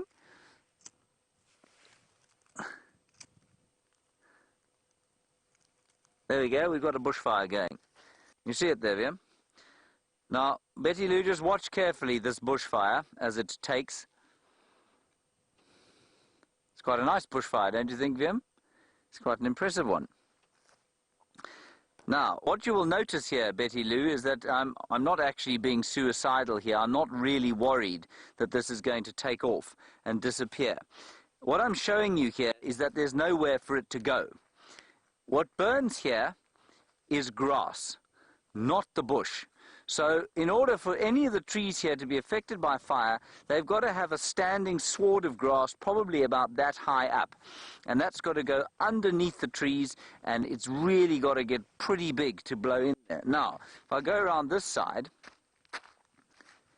if I was to light this lot over here, which I'm not going to do because that will make a bit of a fire, it would burn around here, especially with this wind blowing. It is switched from the southeast now. It's a northwester, which is normally a bit of a warmer wind.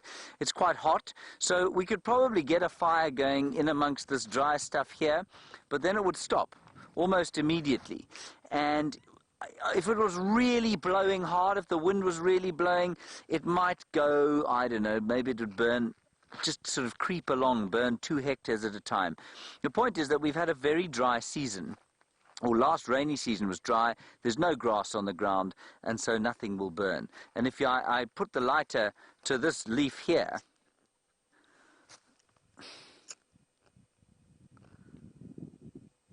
you can't light it. It doesn't burn. This wood just doesn't burn. So it's quite interesting. Bushfires are absolutely, or potential problems, when there's been a lot of rain. So when you've got a large standing sward of grass, then yes, absolutely, you really do worry about them, especially this time of year. This is now fire season we're going into.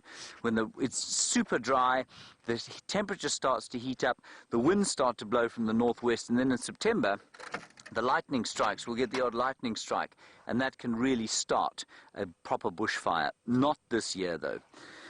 And I just want to allay any fears you might have that I've started a fire and I'm not going to put it out. Here is where our enormous bush... Oh, sorry, Viam. I do apologize. Here is where...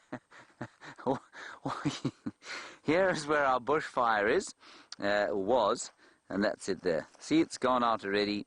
And, I mean, this is the risk is doubly reduced because we have had that rain. So the grass is not actually that dry anymore. Viam didn't say anything, you noticed there, when he couldn't see the bushfire. All he did was this. He just glared at me and he went... explained very, very carefully what I needed to do. Okay, on we go. Thank you, Betty Lou, for that.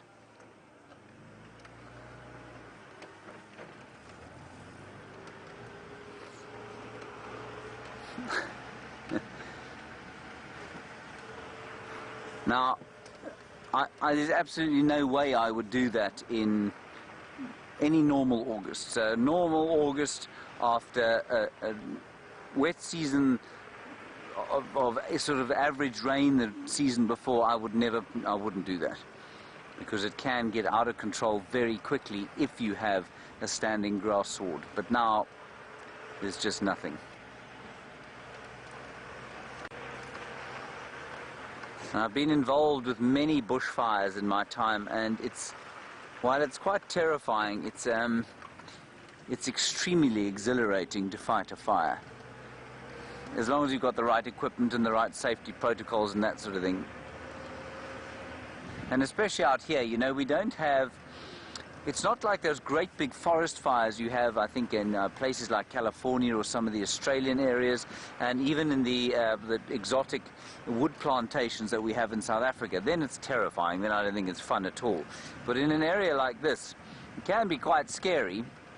I don't think it's quite as terrifying as all that, though. And normally at this time of the year now, people are maintaining their... People are maintaining their fire breaks around the lodges in preparation for the fire season. It's gone, hasn't it? You got another one. There was a steenbok there, everybody, which I didn't think that it thought we had seen it. Oh, there we go, well spotted. And go a little forward. And there we are. Oh, brilliant. Isn't it brilliant driving? I am a superb exponent of this. Now? Shall we just leave it? Sorry about that, everybody. That was a steenbok. A little couple. One lost its courage and ran away, and the other stood to watch us. Disastrous. Righty. Onto the open area here. With any luck, wild dogs streaming across the plains. Perhaps the odd lion. Most likely a couple of impala and some pipits. Striped pipits. I hope there's some pipits. I like saying the word pipit. Liam, do you like to say the word pipit? No, not at all. No. I'm sorry about that. Liam doesn't like to say pipit, everyone. You like? Boo-boo. Boo-boo. You like to say the word boo-boo, so you'd like to see a southern boo-boo. Yes, I like to say boo-boo as well.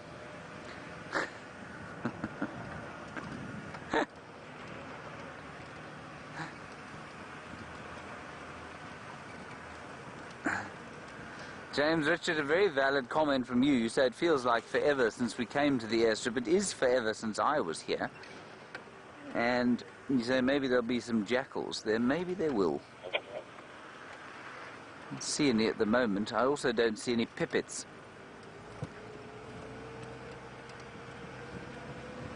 But we'll scour the landscape here. There are some birds at the pan, which is quite wet. We'll eventually get around there. You can't cross this airstrip until you're right at the bottom of it. Or could you? I don't think you're allowed to. I'm not going to. We'll go all the way down to the other side.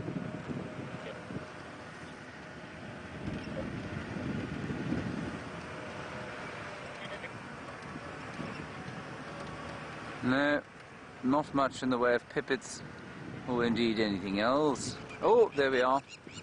Crowned lapwing, very cross. That's it. Ooh. Hang on. I wonder if there isn't a nest around here. They're very cross.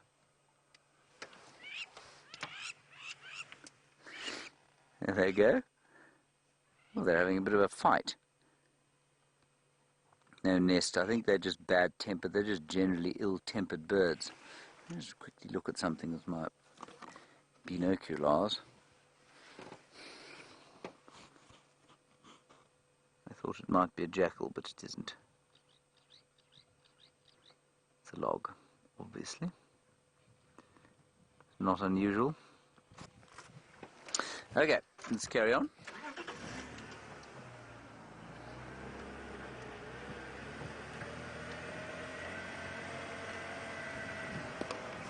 Right. While we stare at the open plains here, the antelope Jamil has got some more elephants for you.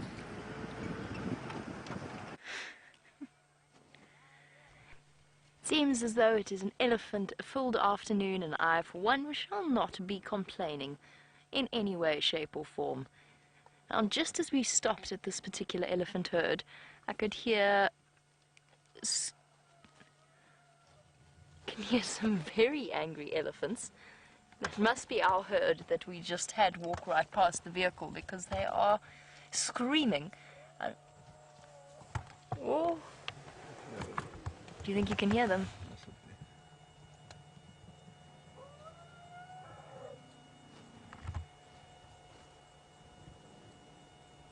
And now our elephants are talking in response,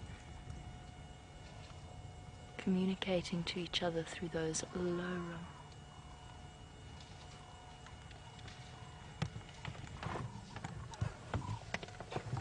My first thought was that they'd walked into the lions, but I think that actually the lions are a little bit further to the west of where those elephants are screaming from.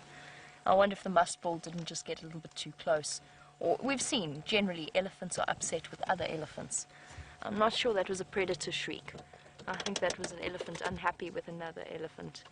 I'm going to move forward a little bit in a moment. Just sat for a while to make sure that all of these elephants are happy and content with our presence. Just let the engine run for a second. That's because we've got a female and a cow that are a cow and a calf that are slightly separated from the rest of the group. Hey, big girl. Hello. Hello.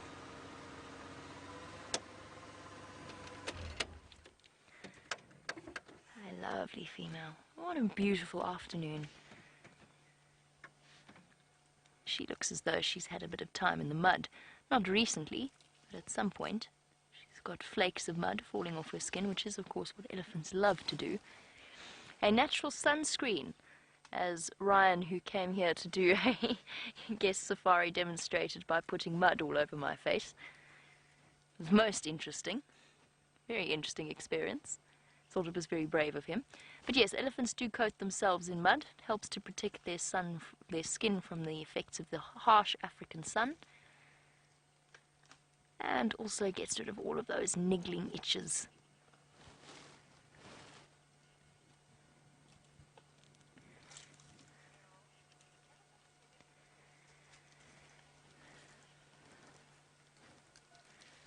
And welcome to Cheryl on our sunset safari.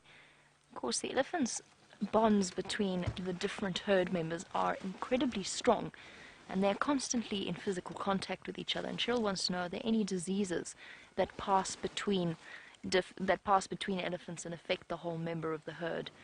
The only one I can think of is not really a disease that actually does pass that easily between members of the herd, and that is anthrax. Cheryl, I'm not 100% sure on that.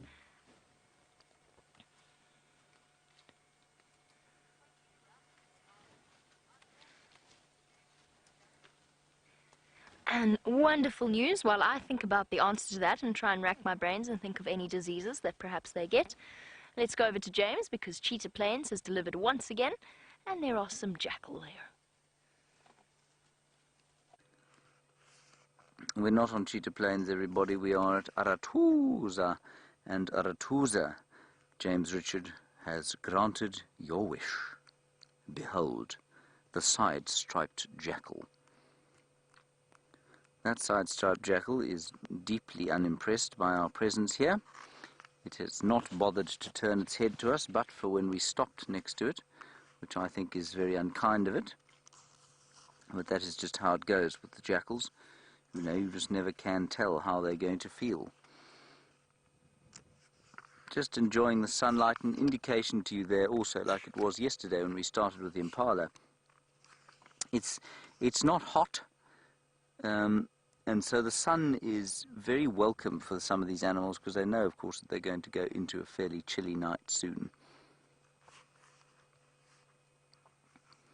And I imagine that its pair will be around here at some stage.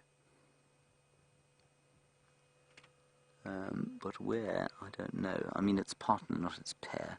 God, grief. Its partner will be around here somewhere.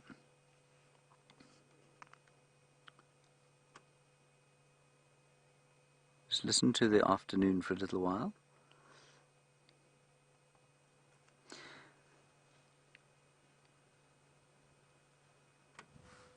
Very, very quiet. One or two doves, bit of wind blowing, that's it. Ooh, I've spotted a pipit.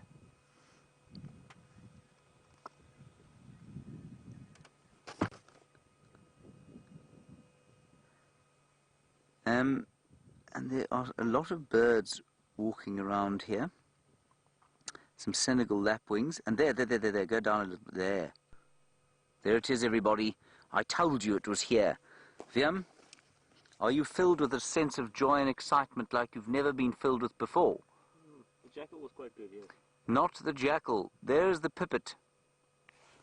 It's that small 3 or 4 pixels that you can see there moving about.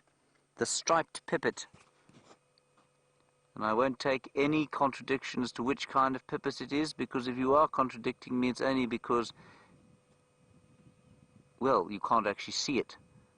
Just a couple of pixels moving there. That is the striped pipit. I was hoping to see him. Haha. Along with the side-striped jackal. Now I see that the jackal is actually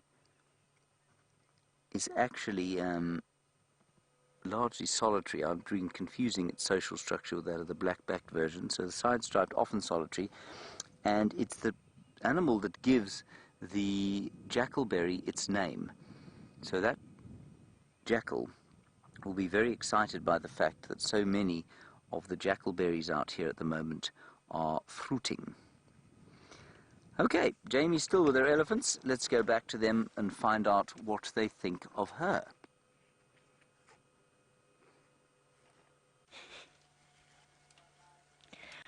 Okay, at this point, the elephants have found the lions, and they are racing away. There are other vehicles in the sighting, so unfortunately we can't go and watch. We just have to sit and listen.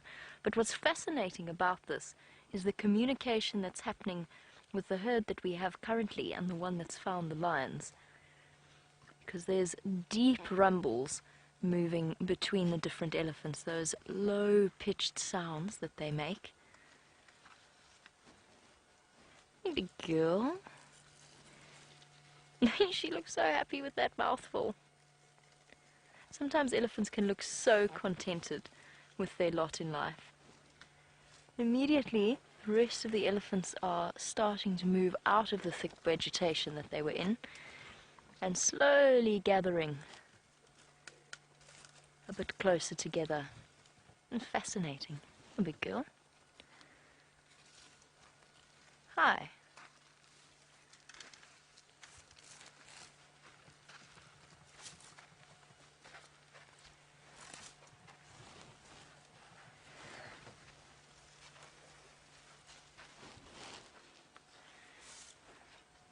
Okay, we'll keep movements nice and slow.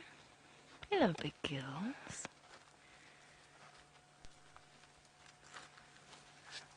Hi. It's okay. We just happen to be sitting here. Hello, little one.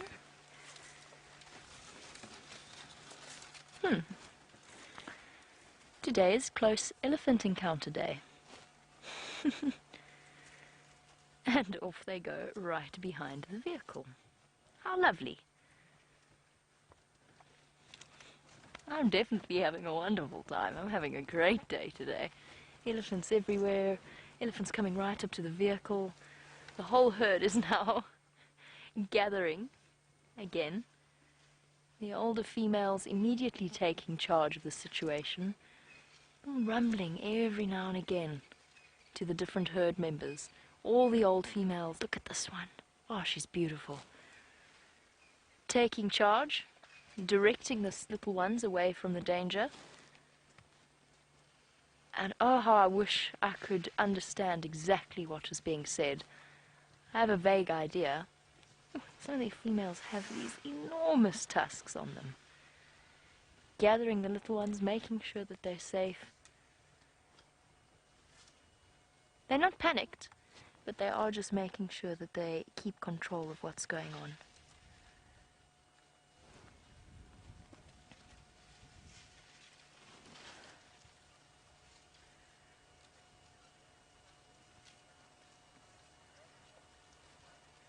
Another big one. Oh, young. I'm going to just be keeping an eye on what's happening this side of me as well. Hello, big girl. I think we're about to be caught in the middle of the sighting. can hear the vehicles coming.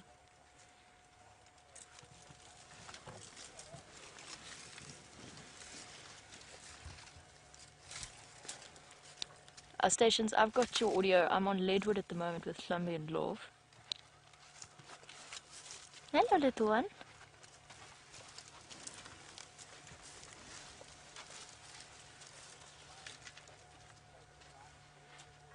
Okay, I can hear the sounds of the vehicle as well.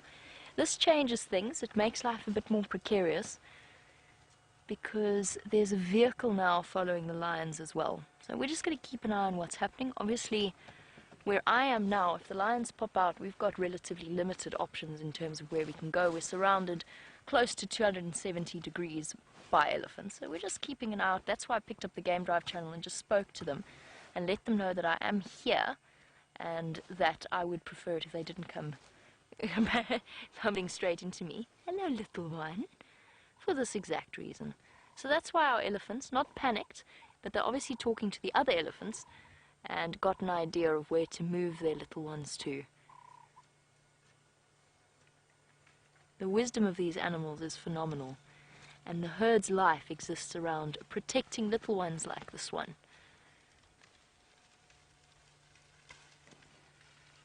He's so cute. Nope, now is not time to suckle. Mommy wants to get you out of the way.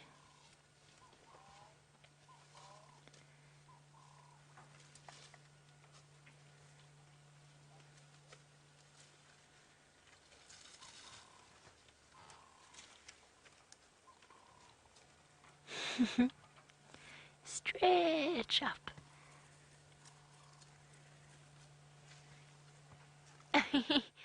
Oh, shame, I don't think it got anything there. I'm keeping the baby moving. Of course, trunk coordination takes some time to learn, especially when you're eating on the run.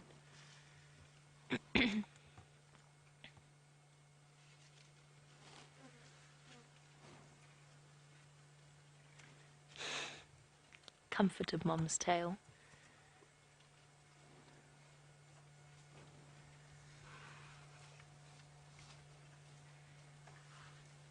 And this little one, just over a year old. What's wrong, girl? She's just going to stop and let the baby suckle for a little bit. I don't think she's going to linger too long, though. I think she's going to keep it moving. Yeah. Move it a bit further towards the safety of the rest of the herd. Lions are not a threat to elephants. At least 3 lionesses are not a threat to elephants. It would be a very brave lion indeed that risks hunting an elephant.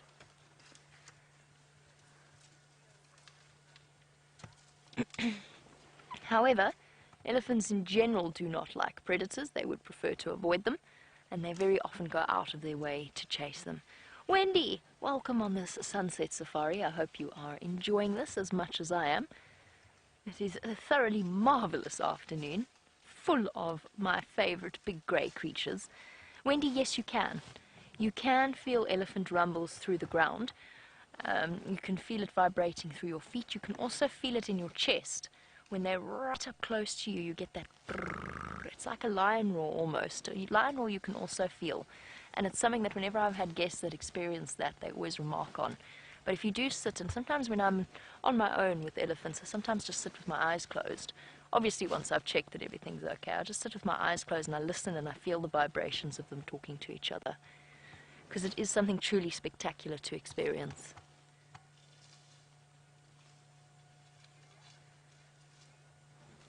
All has relaxed, the elephants have gone quiet, and I think they've done a job of chasing the lions away.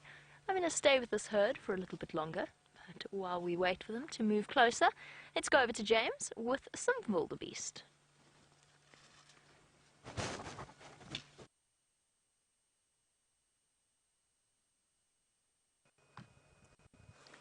Right, everybody, I think we're live. We have got wildebeest there. And wildebeest, of course, a very long time indeed. They're on Arathusa, and they're just grazing through what can only be described as a fairly dense patch of strychnos, which is the black monkey thorn, and also of combretum, the bush willow. Now, there are not many patches on Juma, I have to say, that look like this anymore. Elephants have come through and taken them out, and I think that's because This particular area has fallen victim to possibly a fire and then a drought after that fire. And if you look around, the trees here are not mature. They've all coppiced, many stumps coming from the ground, or many trunks coming from the ground. They're not single trunked trees, and that's because they've been devoured many times by the elephants. And I just think the elephants haven't come through here for some reason. I'm not sure what reason that would be, but they've certainly maintained the vegetation at this kind of in this manner, with all the trees sort of producing these multi-stemmed plants. Anyway, the wildebeest are not eating the trees. They're walking through here trying to find the last bits of grass, and this is probably the same herd that we've spent quite a lot of time with, the Arathusa herd. I'm not sure where our little herd from quarantine clearings went. This could be it. Not the best wildebeest sighting, but I thought a very good idea just to show you that there are still wildebeest around here. They are not common in the Sabi Sands like you'd expect them to be. Of course, there is as numerous as the grains of sand on the sea, on the beach, sorry, when you go to East Africa. But here, there's something of a rarity. And I think they're rather splendid fellows.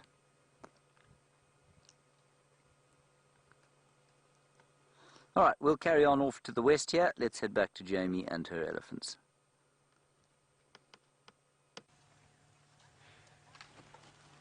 And back with us once again, and our lovely elephant herd. I am just keeping a close ear to the ground, not literally, but listening to the Game Drive channel and also the sound of the vehicles moving off-road. It feels as though they're about to get to us, which would not be ideal for us. We obviously would have to move out of the sighting since it's already an existing sighting. So if the vehicles get any closer to us, then we will have to leave the elephants. I don't think they're going to, though, because I don't think the lions have any intention of jumping out of the frying pan into the fire, so to speak. Little ones.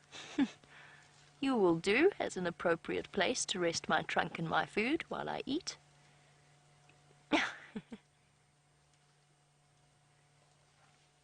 I want this. I'm bigger, and I say I want this.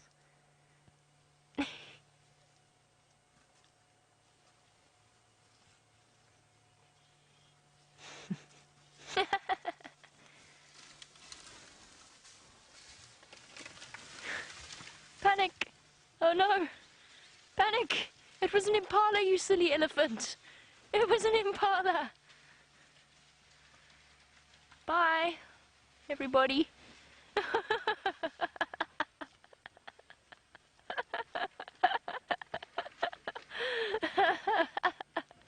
I'm sorry. I shouldn't laugh.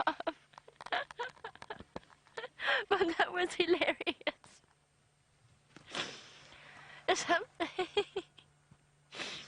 Sometimes elephants are very smart, and sometimes they're animals with herd instincts. Because that was an impala. I thought it was a lion. It came streaking past me, behind me, and into the bushes. One poor, terrified impala that obviously stumbled into the wrong neighborhood. You know, impala can be pretty intimidating, especially if you're a massive elephant. Then they're really scary. All we needed to do was toss in a couple of Franklins there and we would have had a situation completely out of hand. Well, I think our elephant sighting's over. Poof. Gone. And for my next trick, I will make a leopard appear out of the bushes. Yay! That was hilarious. That was absolutely marvelous. Total panic. Total. They didn't even stop to look at what they were panicking at. One of them got a fright and they all ran. Dust everywhere. Not a sound from any of them. Just flat out stiff-tailed panic. May I introduce you to the smartest animals in the bush? Sometimes they make a mistake too. To be fair to them, they're on edge because of what's happening with the lions. So they've heard what's happening with the other herd. There's our impala. Oh, I'm sorry, buddy. I didn't mean to make your day any worse.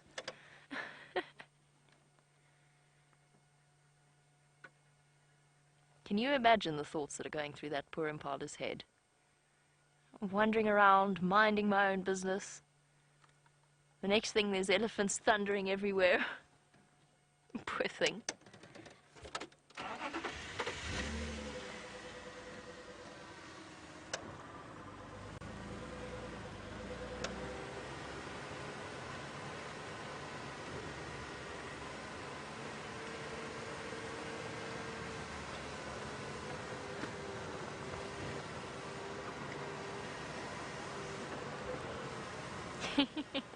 That was really funny.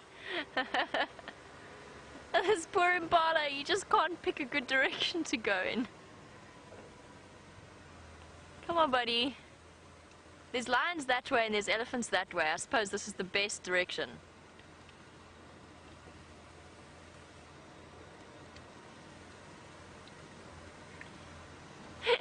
Dispatch says that they were laughing so hard that they couldn't even catch their breath. Dispatch, you see, this is what the Dispatch is a new viewer of ours, or a relatively new viewer, rapidly becoming a safari addict. I'm sorry, I'm just going to let this impala go. I feel sorry for it now. It's had such a rough afternoon.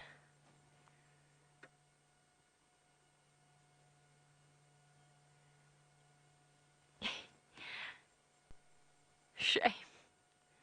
Definitely on alert now. So Dispatch, you're absolutely right. It's just one of those things that it's the marvel about live safaris. 1 minute you're sitting with a relaxed elephant herd, the next day are sort of several hundred tons of panic-stricken elephant racing away from an antelope that weighs roughly the same weight I do. Very scary. But I'm glad, Dispatch, that you managed to catch your breath sufficiently to continue on. I ran the serious risk of getting the giggles there because that was funny.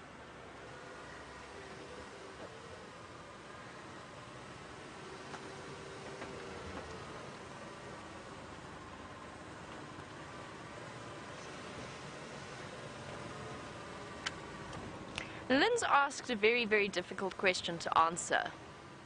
And it's one that's I often wonder about.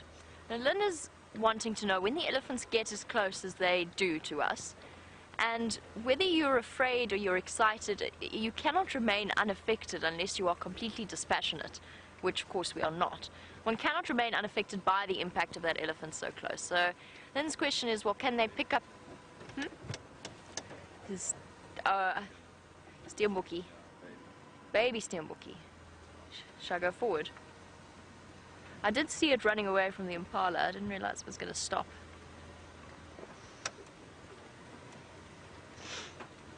Sorry, Lynn. Distraction. Okay, we're still with this poor impala. This poor impala just can't win today. Which way are you going? I want to go left. Tell you what, I'll go left, you go right. If you could just stay away from the elephants, okay? Because, you know, we quite like looking at them and you quite like terrorizing them. I mean, look at you. Terrifying. I get chills and shivers just looking at him. Most intimidating.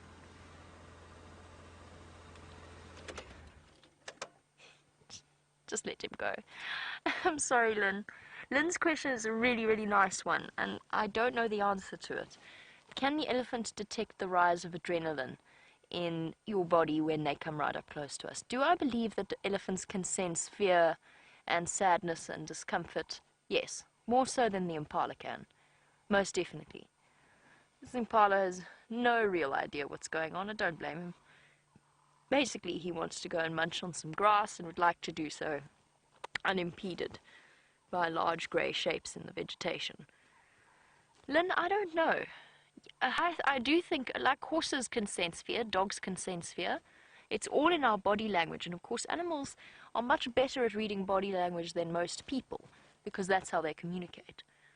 Why do I talk to the elephants? I think first of all, it's because it's about the tone. Obviously they don't understand a word I'm saying, but they do understand tone. That I know, that I completely and absolutely firmly believe. They understand if you are cross or speaking calmly to them. And the other reason I often do it is actually, it's become a habit. I've always done it, but I also think it becomes a comfort for your guests in the back as well. When you've spoken to them, if you keep that tone, it also comforts them, because I was just thinking, a photo popped up on my Facebook of an incident that I had where I was in an elephant sighting and somebody else parked me in, and we had a big musk bull like that experience come right up to the vehicle, slightly more aggressively, and one of the guests in the other vehicle tried to jump out. She tried to leap out of the car. And in hindsight, that could have gone absolutely horribly wrong, because I'm obviously not watching what the guests in another vehicle are doing, but the elephant would have come through us to get to her. It was a very, very uncomfortable situation. Luckily for me, a 17-year-old teenage girl had the presence of mind to grab this person and hold her down, and hold her head down so she couldn't see what was going on. Thank goodness. But it could have, and I actually took her aside afterwards and told her what a wonderful job she'd done. But that's one of the reasons. The other reason is that it's a habit I've fallen into to calm guests down when they are scared like that. But it's all about explaining what is going on, and the fact that the elephant isn't angry with you or wanting to kill you. Are their senses sensitive enough to pick up the rise in cortisol and adrenaline that we get? I don't know. I'd love to see if there's any studies done into it.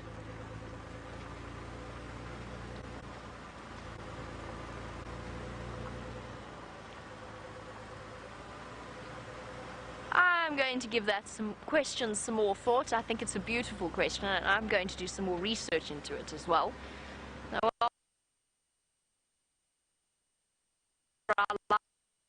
it is starting to...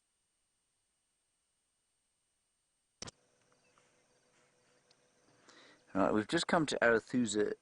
I mean, I hesitate to use the term dam at this stage. Really not much going on here in terms of water, but there are two very interesting things. Well, three. The fish eagles, you've just seen a fish eagle there. There is something that looks like it's crash landed into the bog there. It looks like a small bog, a large bog monster. That's a hippopotamus, and it's alive. It's there on purpose. It is not there by mistake. It's walked into that, and that's all the water and moisture that there is left here, which is a bit sad. But off shining to the eastern side of the little waterhole is a massive journey of giraffe. 1, 2, 3, 4, 5, 6, 7 of them. Isn't that amazing? I just think that's too wonderful. Now the fish eagles are eating barbel or catfish. So I'm going to give you one more look at them, and then we're going to drive around the other side there and enjoy those giraffe. I think it's just a most fantastic sighting. Juvenile fish eagles, there were a few adults around, and I know that many of you've spent a bit of time here over the last little while, and there have been quite a few fish eagle sightings.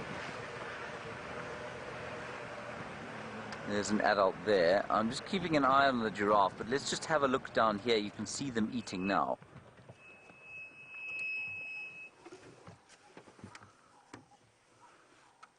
There we are, and I'm pretty sure that's a fairly disgusting catfish. Disgusting because if you've ever eaten a catfish, they really are not very nice unless you soak them in water for a while, and then they are quite nice.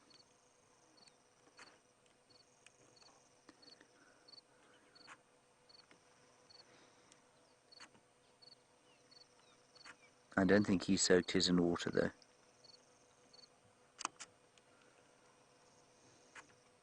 Yuck. All right, let's go across to the... No, you nearly had me there, Liam. You nearly had me, but you didn't quite.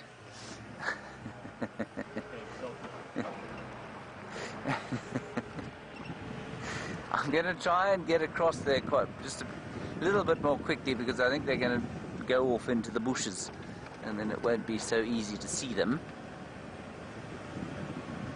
Oh, there's another one here. 8 giraffes. Hello, Mrs. Giraffe. There she is, looking deeply surprised by her existence. I think she's watching the other fish eagles that have been flying in and out of here. Calling, beautiful call of the fish eagle, for many the quintessential sound of Africa. Some guinea fowl down there. Isn't that nice? I love watching guinea fowl. They also look much like the giraffe, deeply surprised by their existence. Let's go on and catch the other little journey of giraffe here. Many guinea fowl now on the right hand side, which we're not going to stop for. Get out of the way. Thank you so much. Yes, good evening. Hello. Right, these giraffe have disappeared as quickly as they appeared. Oh, there's one thundering across the road. Right, here we go. Should get a nice view of them in here. Going through the woodland as they depart.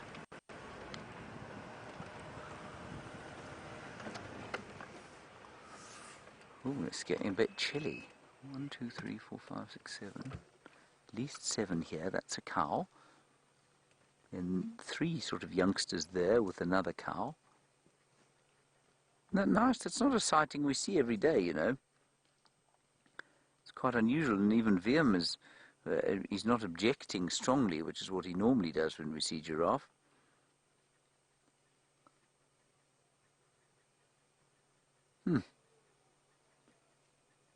Very nice, and in the background perhaps you can hear the dulcet tones of the arrow-marked babbler and also the staff of Arathusa. I know I've said this to you before a few times, but I always love this time of the day in these camps because everyone is relaxed and they're waiting for the evening meal. Everything's set up and, you know, clean and pristine, and then everyone has this little bit of time to relax as the sun goes down. And it's such a, I know it's an experience guests very seldom get because they're always out on game drive. But if you live out here, it's a very special time in the actual camps. They're quiet and very peaceful places, especially if you happen to have a large water body in front of your camp, and there'll be 8 giraffes and a hippo and a number of fish eagles there. Not to forget the guinea fowl. They're eating ziziphus there, a buffalo thorn, very thorny, but very good eating, and that's actually good eating for humans too. Often asked if you could survive out here without food. Well, if you were able to survive without food, ziziphus, or at least not without food, without bought food, if you were able to survive out here, the ziziphus would be a very important source of forage for you.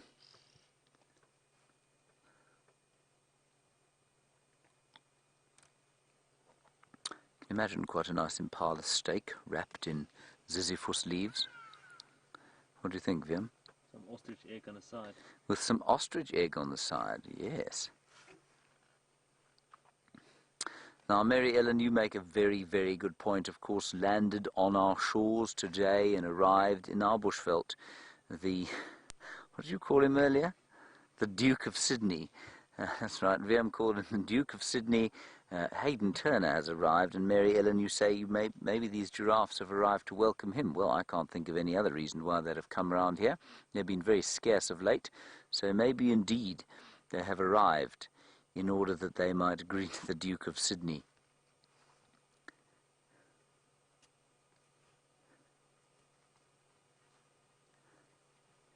And if you are wondering why Hayden's coming, we are doing a whole schools event over the course of the next week through the Taronga Zoo, where Hayden works. And we're going to be broadcasting, I think, to about 100 schools, if I'm not mistaken. And old HT will be back in the hot seat, driving and, well, just being his wonderful self for the kids and, by bonus, for all of you. So that'll be for the next week, starting on Monday. He may or may not have a practice drive or two tomorrow. We're not sure yet what he wants to do. But certainly from Monday morning, he will be out. And we will be going early on Monday, and you can find it on our blog.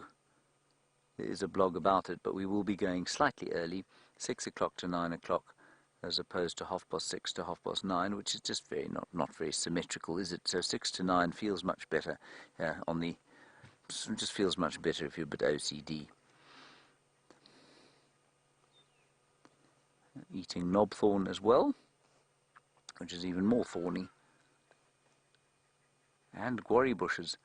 Now, you know when animals are eating the guarri bushes that we're definitely into the dry season, because they are not often browsed. Extensive chemical defensive mechanisms they have, and it's obviously, of course, why the leopards and lions so often use the guarri bushes to mark their territory.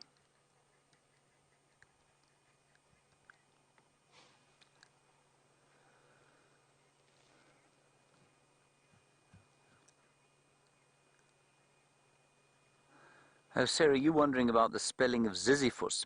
Sarah, it's Z-I-Z, Ziz, Z-I-Z-I-P-H-U-S, Z-I-Z-I-P-H-U-S, Ziziphus. Say it a few times, you'll feel infinitely good about the world.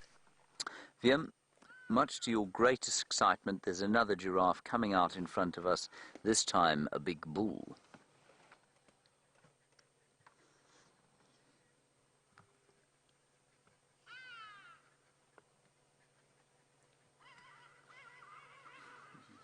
Look at him, isn't he? He's a really grizzled old fellow.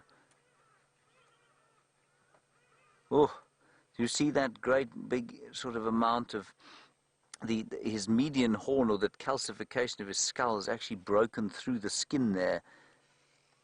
He's not to be trifled with. He's got that paraphilaria down his neck. Is he missing an eye? He is. He don't got no eye there. That is unbelievable. Gee whiz. He's a pirate. He's the pirate giraffe. Terrifying. Let's not get too close, Vim. I notice that you don't mind filming him on account of the fact that his eye is missing. That is amazing. He is old. He is not young. He has seen many fights, and I suspect he probably lost that in a fight, everyone. And he's just, it's interesting, there was a sound there from one of them, and they don't make sounds often that we can hear. It was a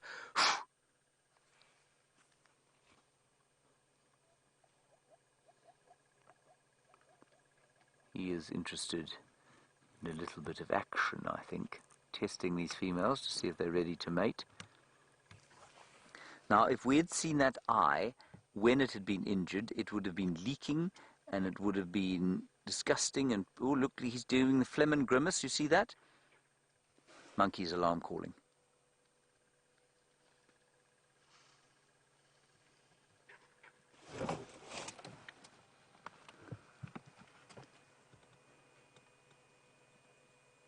Monkeys calling from over there. They do see a huge distance. Just wondering if something hasn't come down to the water to drink here. So that giraffe doing the phlegm and grimace, lifting the nose up. Yeah, they've stopped now. No, they haven't. Okay, something's up here. The phlegm and grimace, just testing to see if they're opening up a tract to the organ of Jacobson in the brain. And all right, let's go across to Jamie quickly. She's got another giraffe. Oh, well, James goes racing off to see what the monkeys are up to. Look at this. Welcome back, HT. The giraffe indeed have come back to say hello to Hayden. Well, certainly I will say that we certainly have been bereft of giraffe recently, and all of a sudden we've had an influx of them. Definitely not something I'm going to complain about, because sitting with them is always a pleasure. It has been a truly peaceful afternoon, apart from the interesting elephants, this giraffe is the perfect way to end off the light daytime part of our afternoon safari. And what my plans are for the rest of the day, we'll spend a bit longer with this gentleman, and then we're going to go and look for Karula. Herbert tells me that he had her tracks around Weaver's Nest Road, so that's what we're going to do. Oh, and he has chosen the best looking tree of all of them. So appetizing with all of its long white thorns. I think it might actually be a... Oh my goodness, the name's just gone out of my head. It's an acacia tree, and it's Acacia robusta. I can't remember what it's called, I'm sorry. I've just drawn a blank. It's a name that I've known my whole life, and I suddenly can't remember what this acacia tree is called. I say my whole life, I've known for a considerable percentage of my whole life. And he's giving us, we'll move swiftly onwards, giving us a perfect demonstration of his long melanin impregnated tongue. As I said that, he of course turned his head away so that you've got no view of his long melanin impregnated tongue. Darkened with melanin, of course, because it's a very tough pigment that allows him to do this.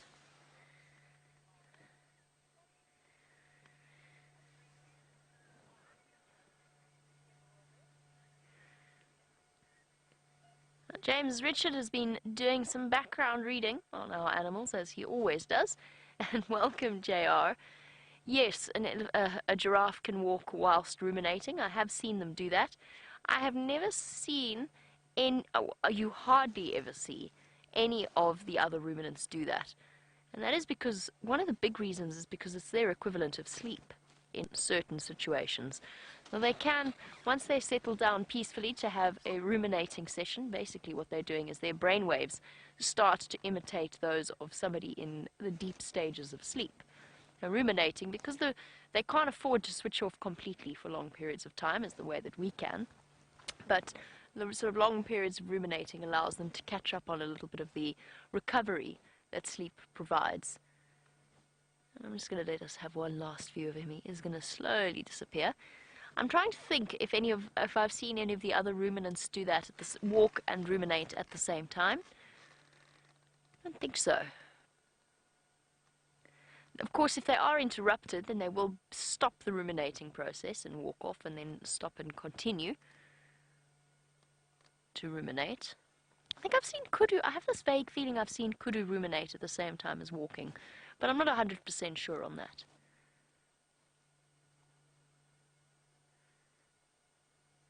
Be careful, mister.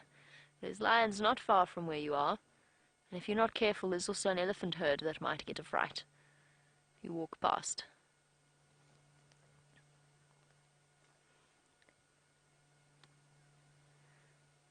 And that head motion is completely contrary to his natural positioning. So he's actually got to contract the muscles at the base of his neck to pull his head downwards like that. And that's because he's fighting, instead of gravity, he's fighting the natural tension of a very thick, incredibly thick tendon. Thick and powerful tendon that runs along the back of his neck and holds the head upright. So that the natural position is actually up rather than leaning forward like this, which makes total sense. Because imagine how exhausted your neck muscles would have to be, or would get, holding up a weight as heavy as a giraffe's head on the top of a 2-meter long neck or a 6-foot long neck. Definitely wouldn't get very comfortable after a while. A beautiful, rich, dark color. I think I've seen him here before. In fact, I think I've seen him very recently with Viam on Twin Dams Road. Oh. Here we go again. Elephants are all wandering through, finding the lions and chasing them. The poor Styx females are not having the best of times. I'm just going to turn on my Game Drive channel so I can hear what's happening with that sighting and who is there.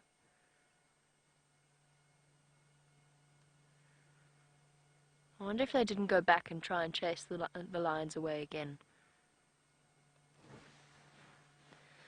Okay, it is time for us to move, so as to make space for a bypassing vehicle. Here we go, at least a brief view of his tongue. Let's shift around and make space for them. and leave our giraffe for now.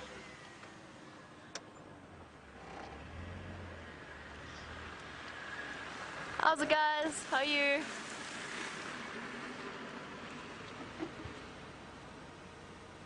No, I don't think I've ever met him before.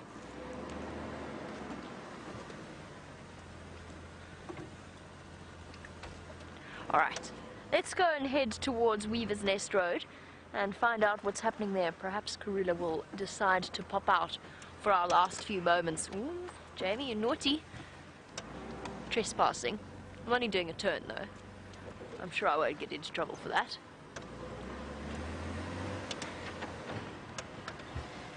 Let's go and see if Karula won't pop out for our last few moments.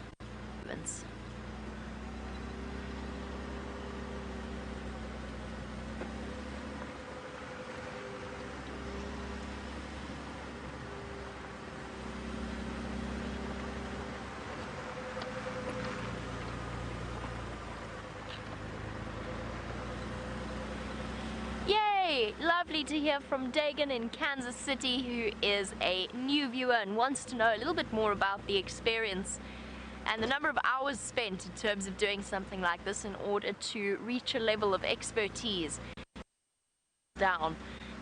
Fabulous to have you on board, and may I just for your question, and I'm glad that you are loving the live safari experience. So Dagan, I don't think any of us, funnily enough, will claim to be masters at tracking. We have met people who are masters at tracking, and they have spent more time than you can possibly imagine, because days can be quite long out here.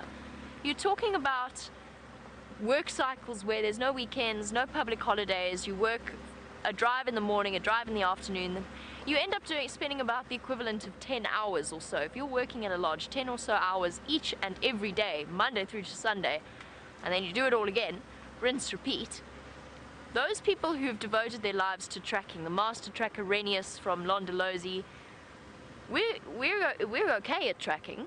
We find things, but those master trackers and somebody like Herbert, you just watch them, their eye skips from track to track, tracking what feels like things that are barely existence, the tiniest smudge in the soil, and they pick up that it is tracks like that.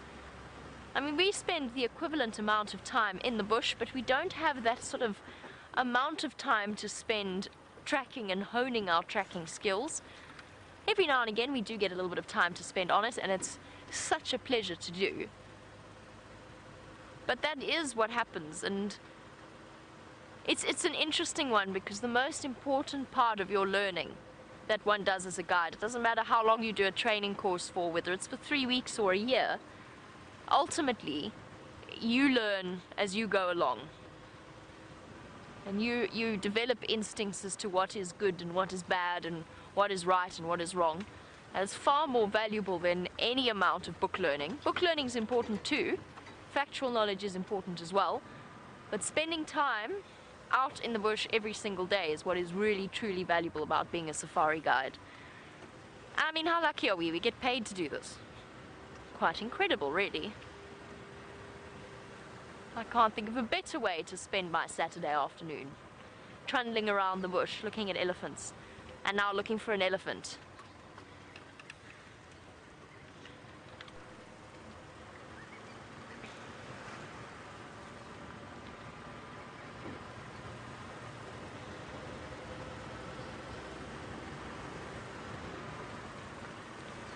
Now, this is one of Karula's favorite spots.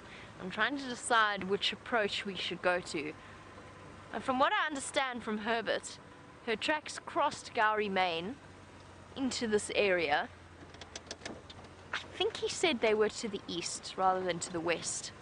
But he did tell me to go and check Treehouse Dam, and who am I to argue with the master tracker that is Herbert?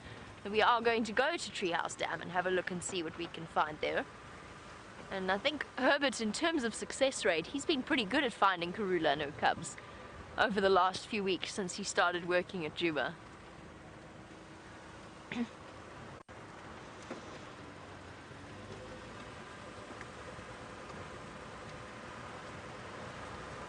I hear that James has been wandering outside of the vehicle on Arathusa. Let's go and see what he's found for you to look at. Right. Well, we didn't find anything around the dam there. The monkey stopped alarm calling. I wonder if somebody in the camp just didn't toss a stone at one of them or something like that. It's perfectly normal. The monkeys become a real problem in the camps. Anyway, they stopped alarming. The giraffe melted off into the western horizon, and we then drove off along this road that we were originally going to come along called Parallel Road, hoping to see if we could find Shadow. But in the meantime, a whole lot of feathers. And they've definitely come from a dove that was killed here. And when you see a crime scene like this, of course, one wants to know what or who the perpetrator was. I'm not going to touch those feathers, mainly because I have a habit of sort of rubbing my face, and you don't want the bits and pieces of parasitic insecta and various others that live on birds to get into your mouth. But I think that that was an African wildcat. And I think it was an African wildcat because it's very fastidiously picked all the feathers out. It hasn't carried it away, and I think it's eaten there quickly, hasn't swallowed the feathers and melted off into the bush. And you know, owning house cats like many of you do, you will know that when a house cat catches a bird like that, that's basically what they leave. If it had been, say, an African hawk eagle or something like that, they would have carried it off up into a tree. I think it's probably a bit small for a leopard to have killed, and a leopard will generally not eat out in the open like that. They'll take it off into the shelter. So I'm going to go with something like an African wildcat, maybe a serval, maybe even something like a caracal, which I've never seen here before. So that's what happened there. Quite an interesting little crime scene. Right, some lights perhaps, Via? Good idea? Yes. Good. And more lights in front. There we are. On we go.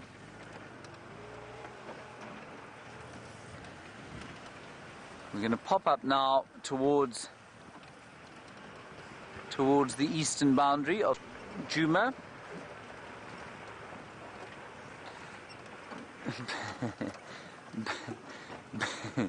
Betty, you want to know what the story is with VM and giraffes. The story, Betty, is that VM apparently finds giraffe extremely boring to film because they don't do anything. Is that correct? VM? Maybe. I won't confirm or deny. Yes, VM says he's not confirming or denying anything, but that's basically what it is.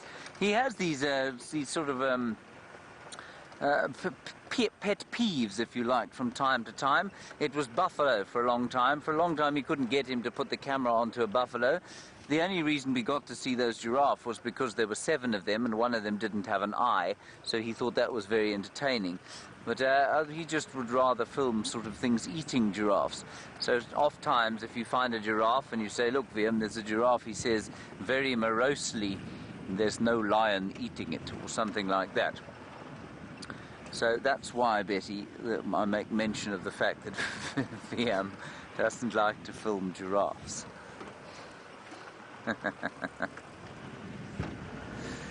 Darkness is falling, the temperature is plummeting, and I think we're in for a chilly night, but the afternoon temperature today is indicative of the fact that we are coming to the end of the winter now, which is rather special. I savour this month, I really do, with the smells of the smoke and the dry leaves and the dust. Mainly because it is a month of expectations. And we'll just give you a quick view there of the moon.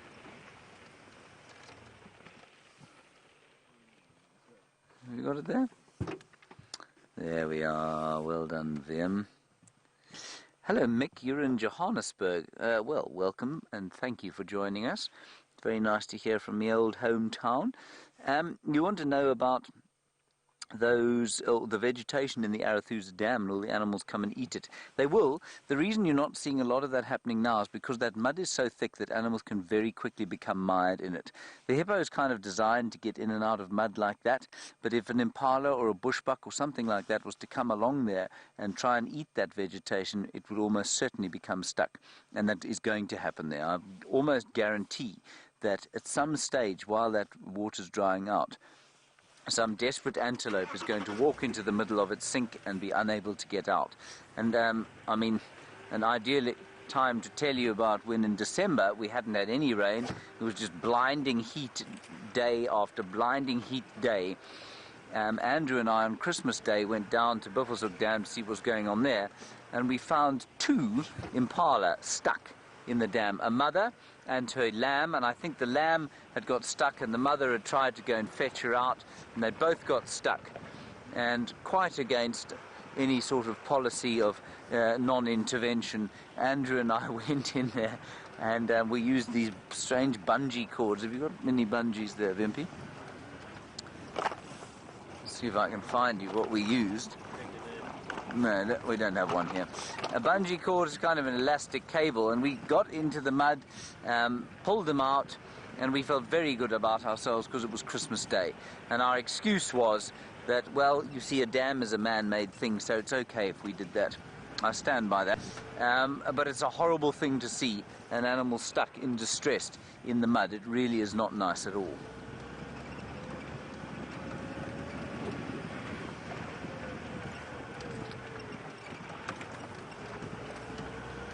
All right, let's head across to Jamie. She's got the moon and a surprise. The moon and a surprise indeed, but first...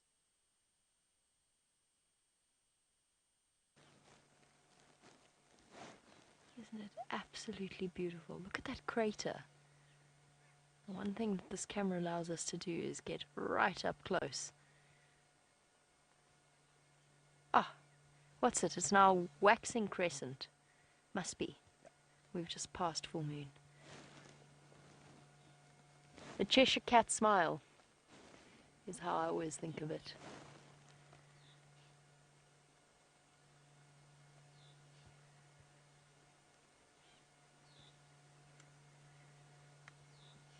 Beautiful. Well done, Gendre. A stunning view of the moon. And Jupiter is behind it. So what Gendre is telling me is that we were actually talking about this earlier. We've been watching Jupiter get closer and closer and closer to the moon. It's now, what's it called? Converged. Gendre's forgotten as well. Oh, what is wrong with us today?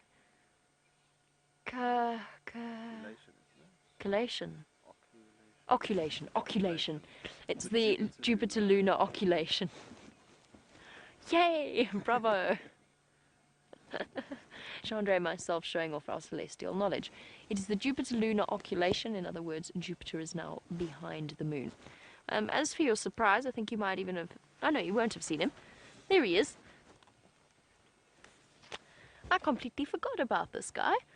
And Gendre happened to remind me, so what a perfect way to continue our evening and spend a little bit of time with this male lion at the perfect time. There we go.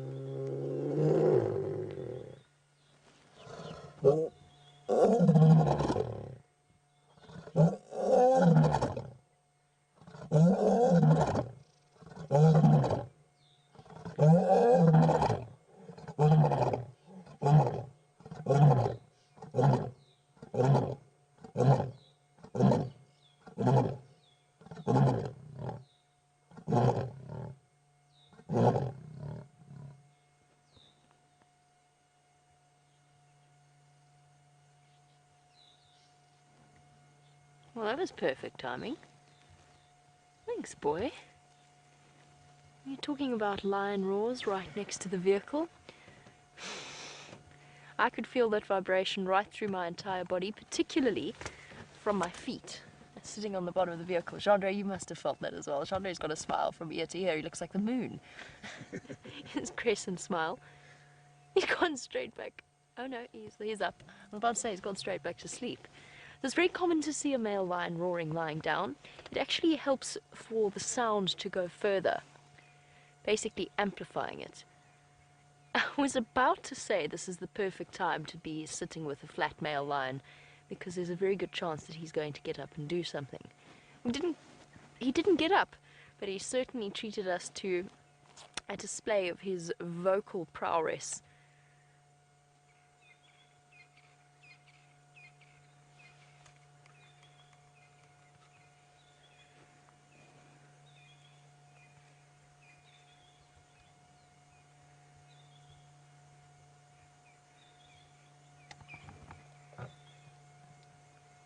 beautiful. There's nothing, you never get used to that.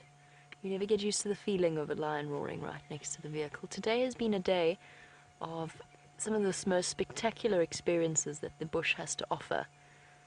In almost a cliched way, but I don't mean it like that. The feel of a lion roaring next to your car. Something I always used to do was turn off all of the vehicle lights and make my guests sit in the dark if a lion was roaring next to us, just to feel what our ancestors and the previous explorers of this area must have felt whenever they heard that sound. We know that we're going to bed tonight in a nice, safe house. Imagine what sort of sound. As it starts to get dark, you get that anxious feeling, want to go home. And this is why.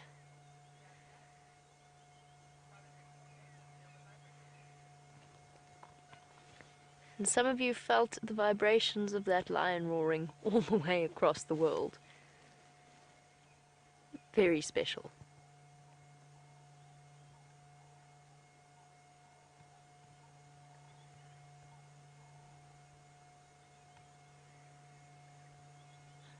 Bright eyes.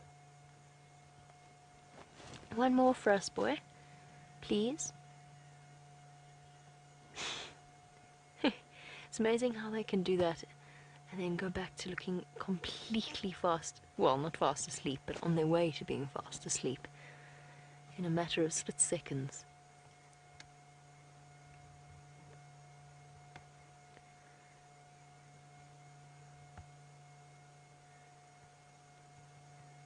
His dark lashed eyes and his nose slowly darkening with age. Important to remember, I know, and I always provide this caveat, you can't age a lion just by the colouring of their nose, but most lions' noses do go darker with age. Look at that. Piercing yellow eyes.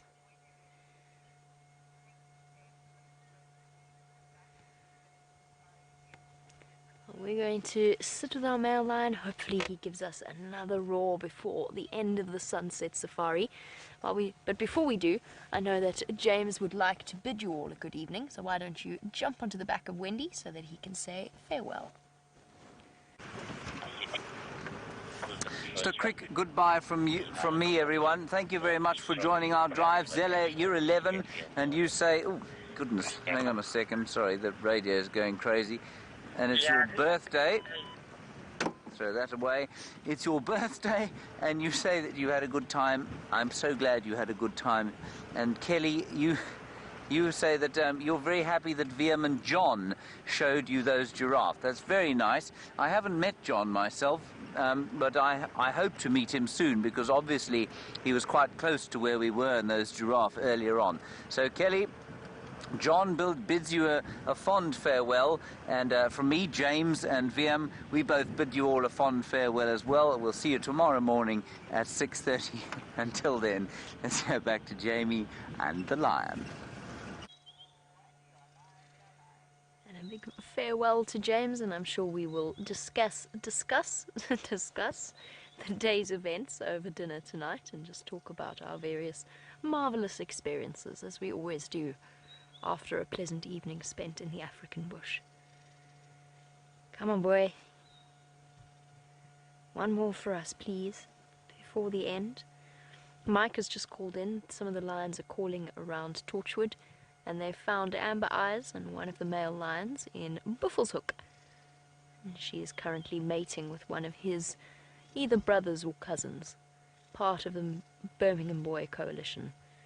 Well, we started off our safari this afternoon talking about the way that the way that prides and the way that coalitions work, and we spoke about the fact we were with the Styx Pride. They were under the control, or underneath the territorial control, reign, perhaps is the best way of describing it, of a coalition called the Birmingham Boys. So for new viewers, this is one of the Birmingham Boys. He is, in fact, I think he's the largest of the oldest of the Birmingham Boys. He's known by some as Blondie, he's known by others as the Hoff, depends upon who you ask.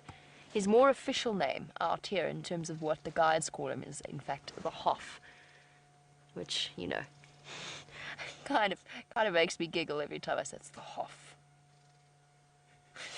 It's intimidating. Anyway, moving on from names. This is the oldest of the Birmingham boys. And while we're ending off with a lion sighting, for me, I think this will go down as a drive spent with elephants once again. And they made my drive, they made my afternoon this afternoon. And not that the lions aren't wonderful as well, but Gracie, it's an absolute pleasure. I'm so glad that you were watching, and I'm so glad that we had so many really lovely elephants to show you. They truly were very special this afternoon, weren't they? And I know that they're one of Gracie's favorites. So I'm so glad that we could share it with you, sweetheart. And we'll finish off with our last. Come on, boy, you've got 4 minutes. 4 minutes. One more roar for us. Sorry, you've got 3 minutes and 40 seconds. 3 minutes and 40 seconds.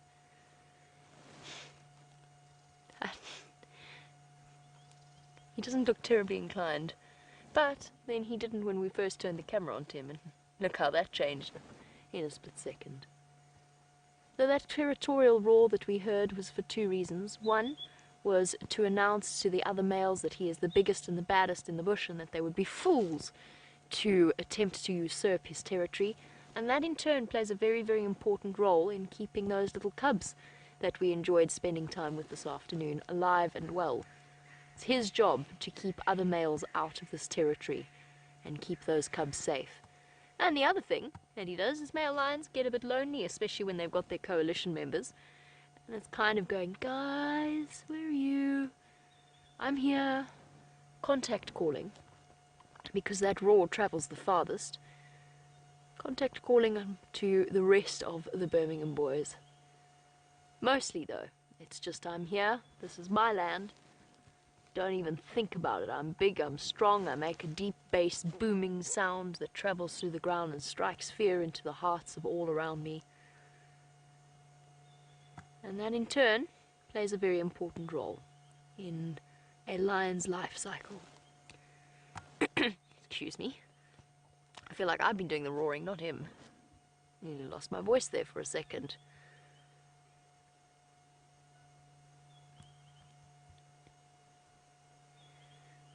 And as the Olympic Games kick off, our champions of the sleeping challenge.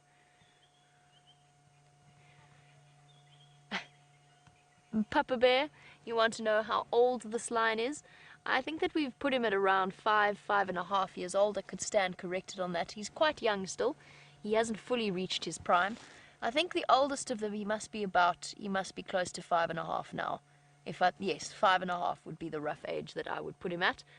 I've actually met somebody recently who knows the Birmingham boys from when they were cubs, and I'm going to try and dig up a little bit more in terms of information about them and their background before telling you anything more. But that is something that I'm working on and trying to find out, because there's nothing like it's one thing hearing it second hand and the sort of the rumor mill. It's a very different thing hearing it from somebody who actually spent time with them when they were cubs and watched them grow up as part of a pride. So I'm very curious to hear what he has to say, and I'll get back to you on that. Find out a little bit more about the true history of our Birmingham boy coalition. Come on, boy, 60 seconds. Luckily, I've got my fantastic lion roar impression ready. Oh, that didn't work. Funny that. I also did it very softly, but I thought it was pretty much spot on. And unfortunately, I think we're going to run out of time. And it's time for us to say goodbye. So a very big thank you to Gendre for all of his fantastic camera work and for not jumping off the vehicle whenever the elephants are close. We appreciate that more than you will ever know. As well as to Jerry and to Rebecca in Final Control. I hope that you had a wonderful time directing us. And a big thank you to all of you watching across the globe. Join us for the Sunrise Safari. Hopefully we'll have more exciting things planned. Bye-bye.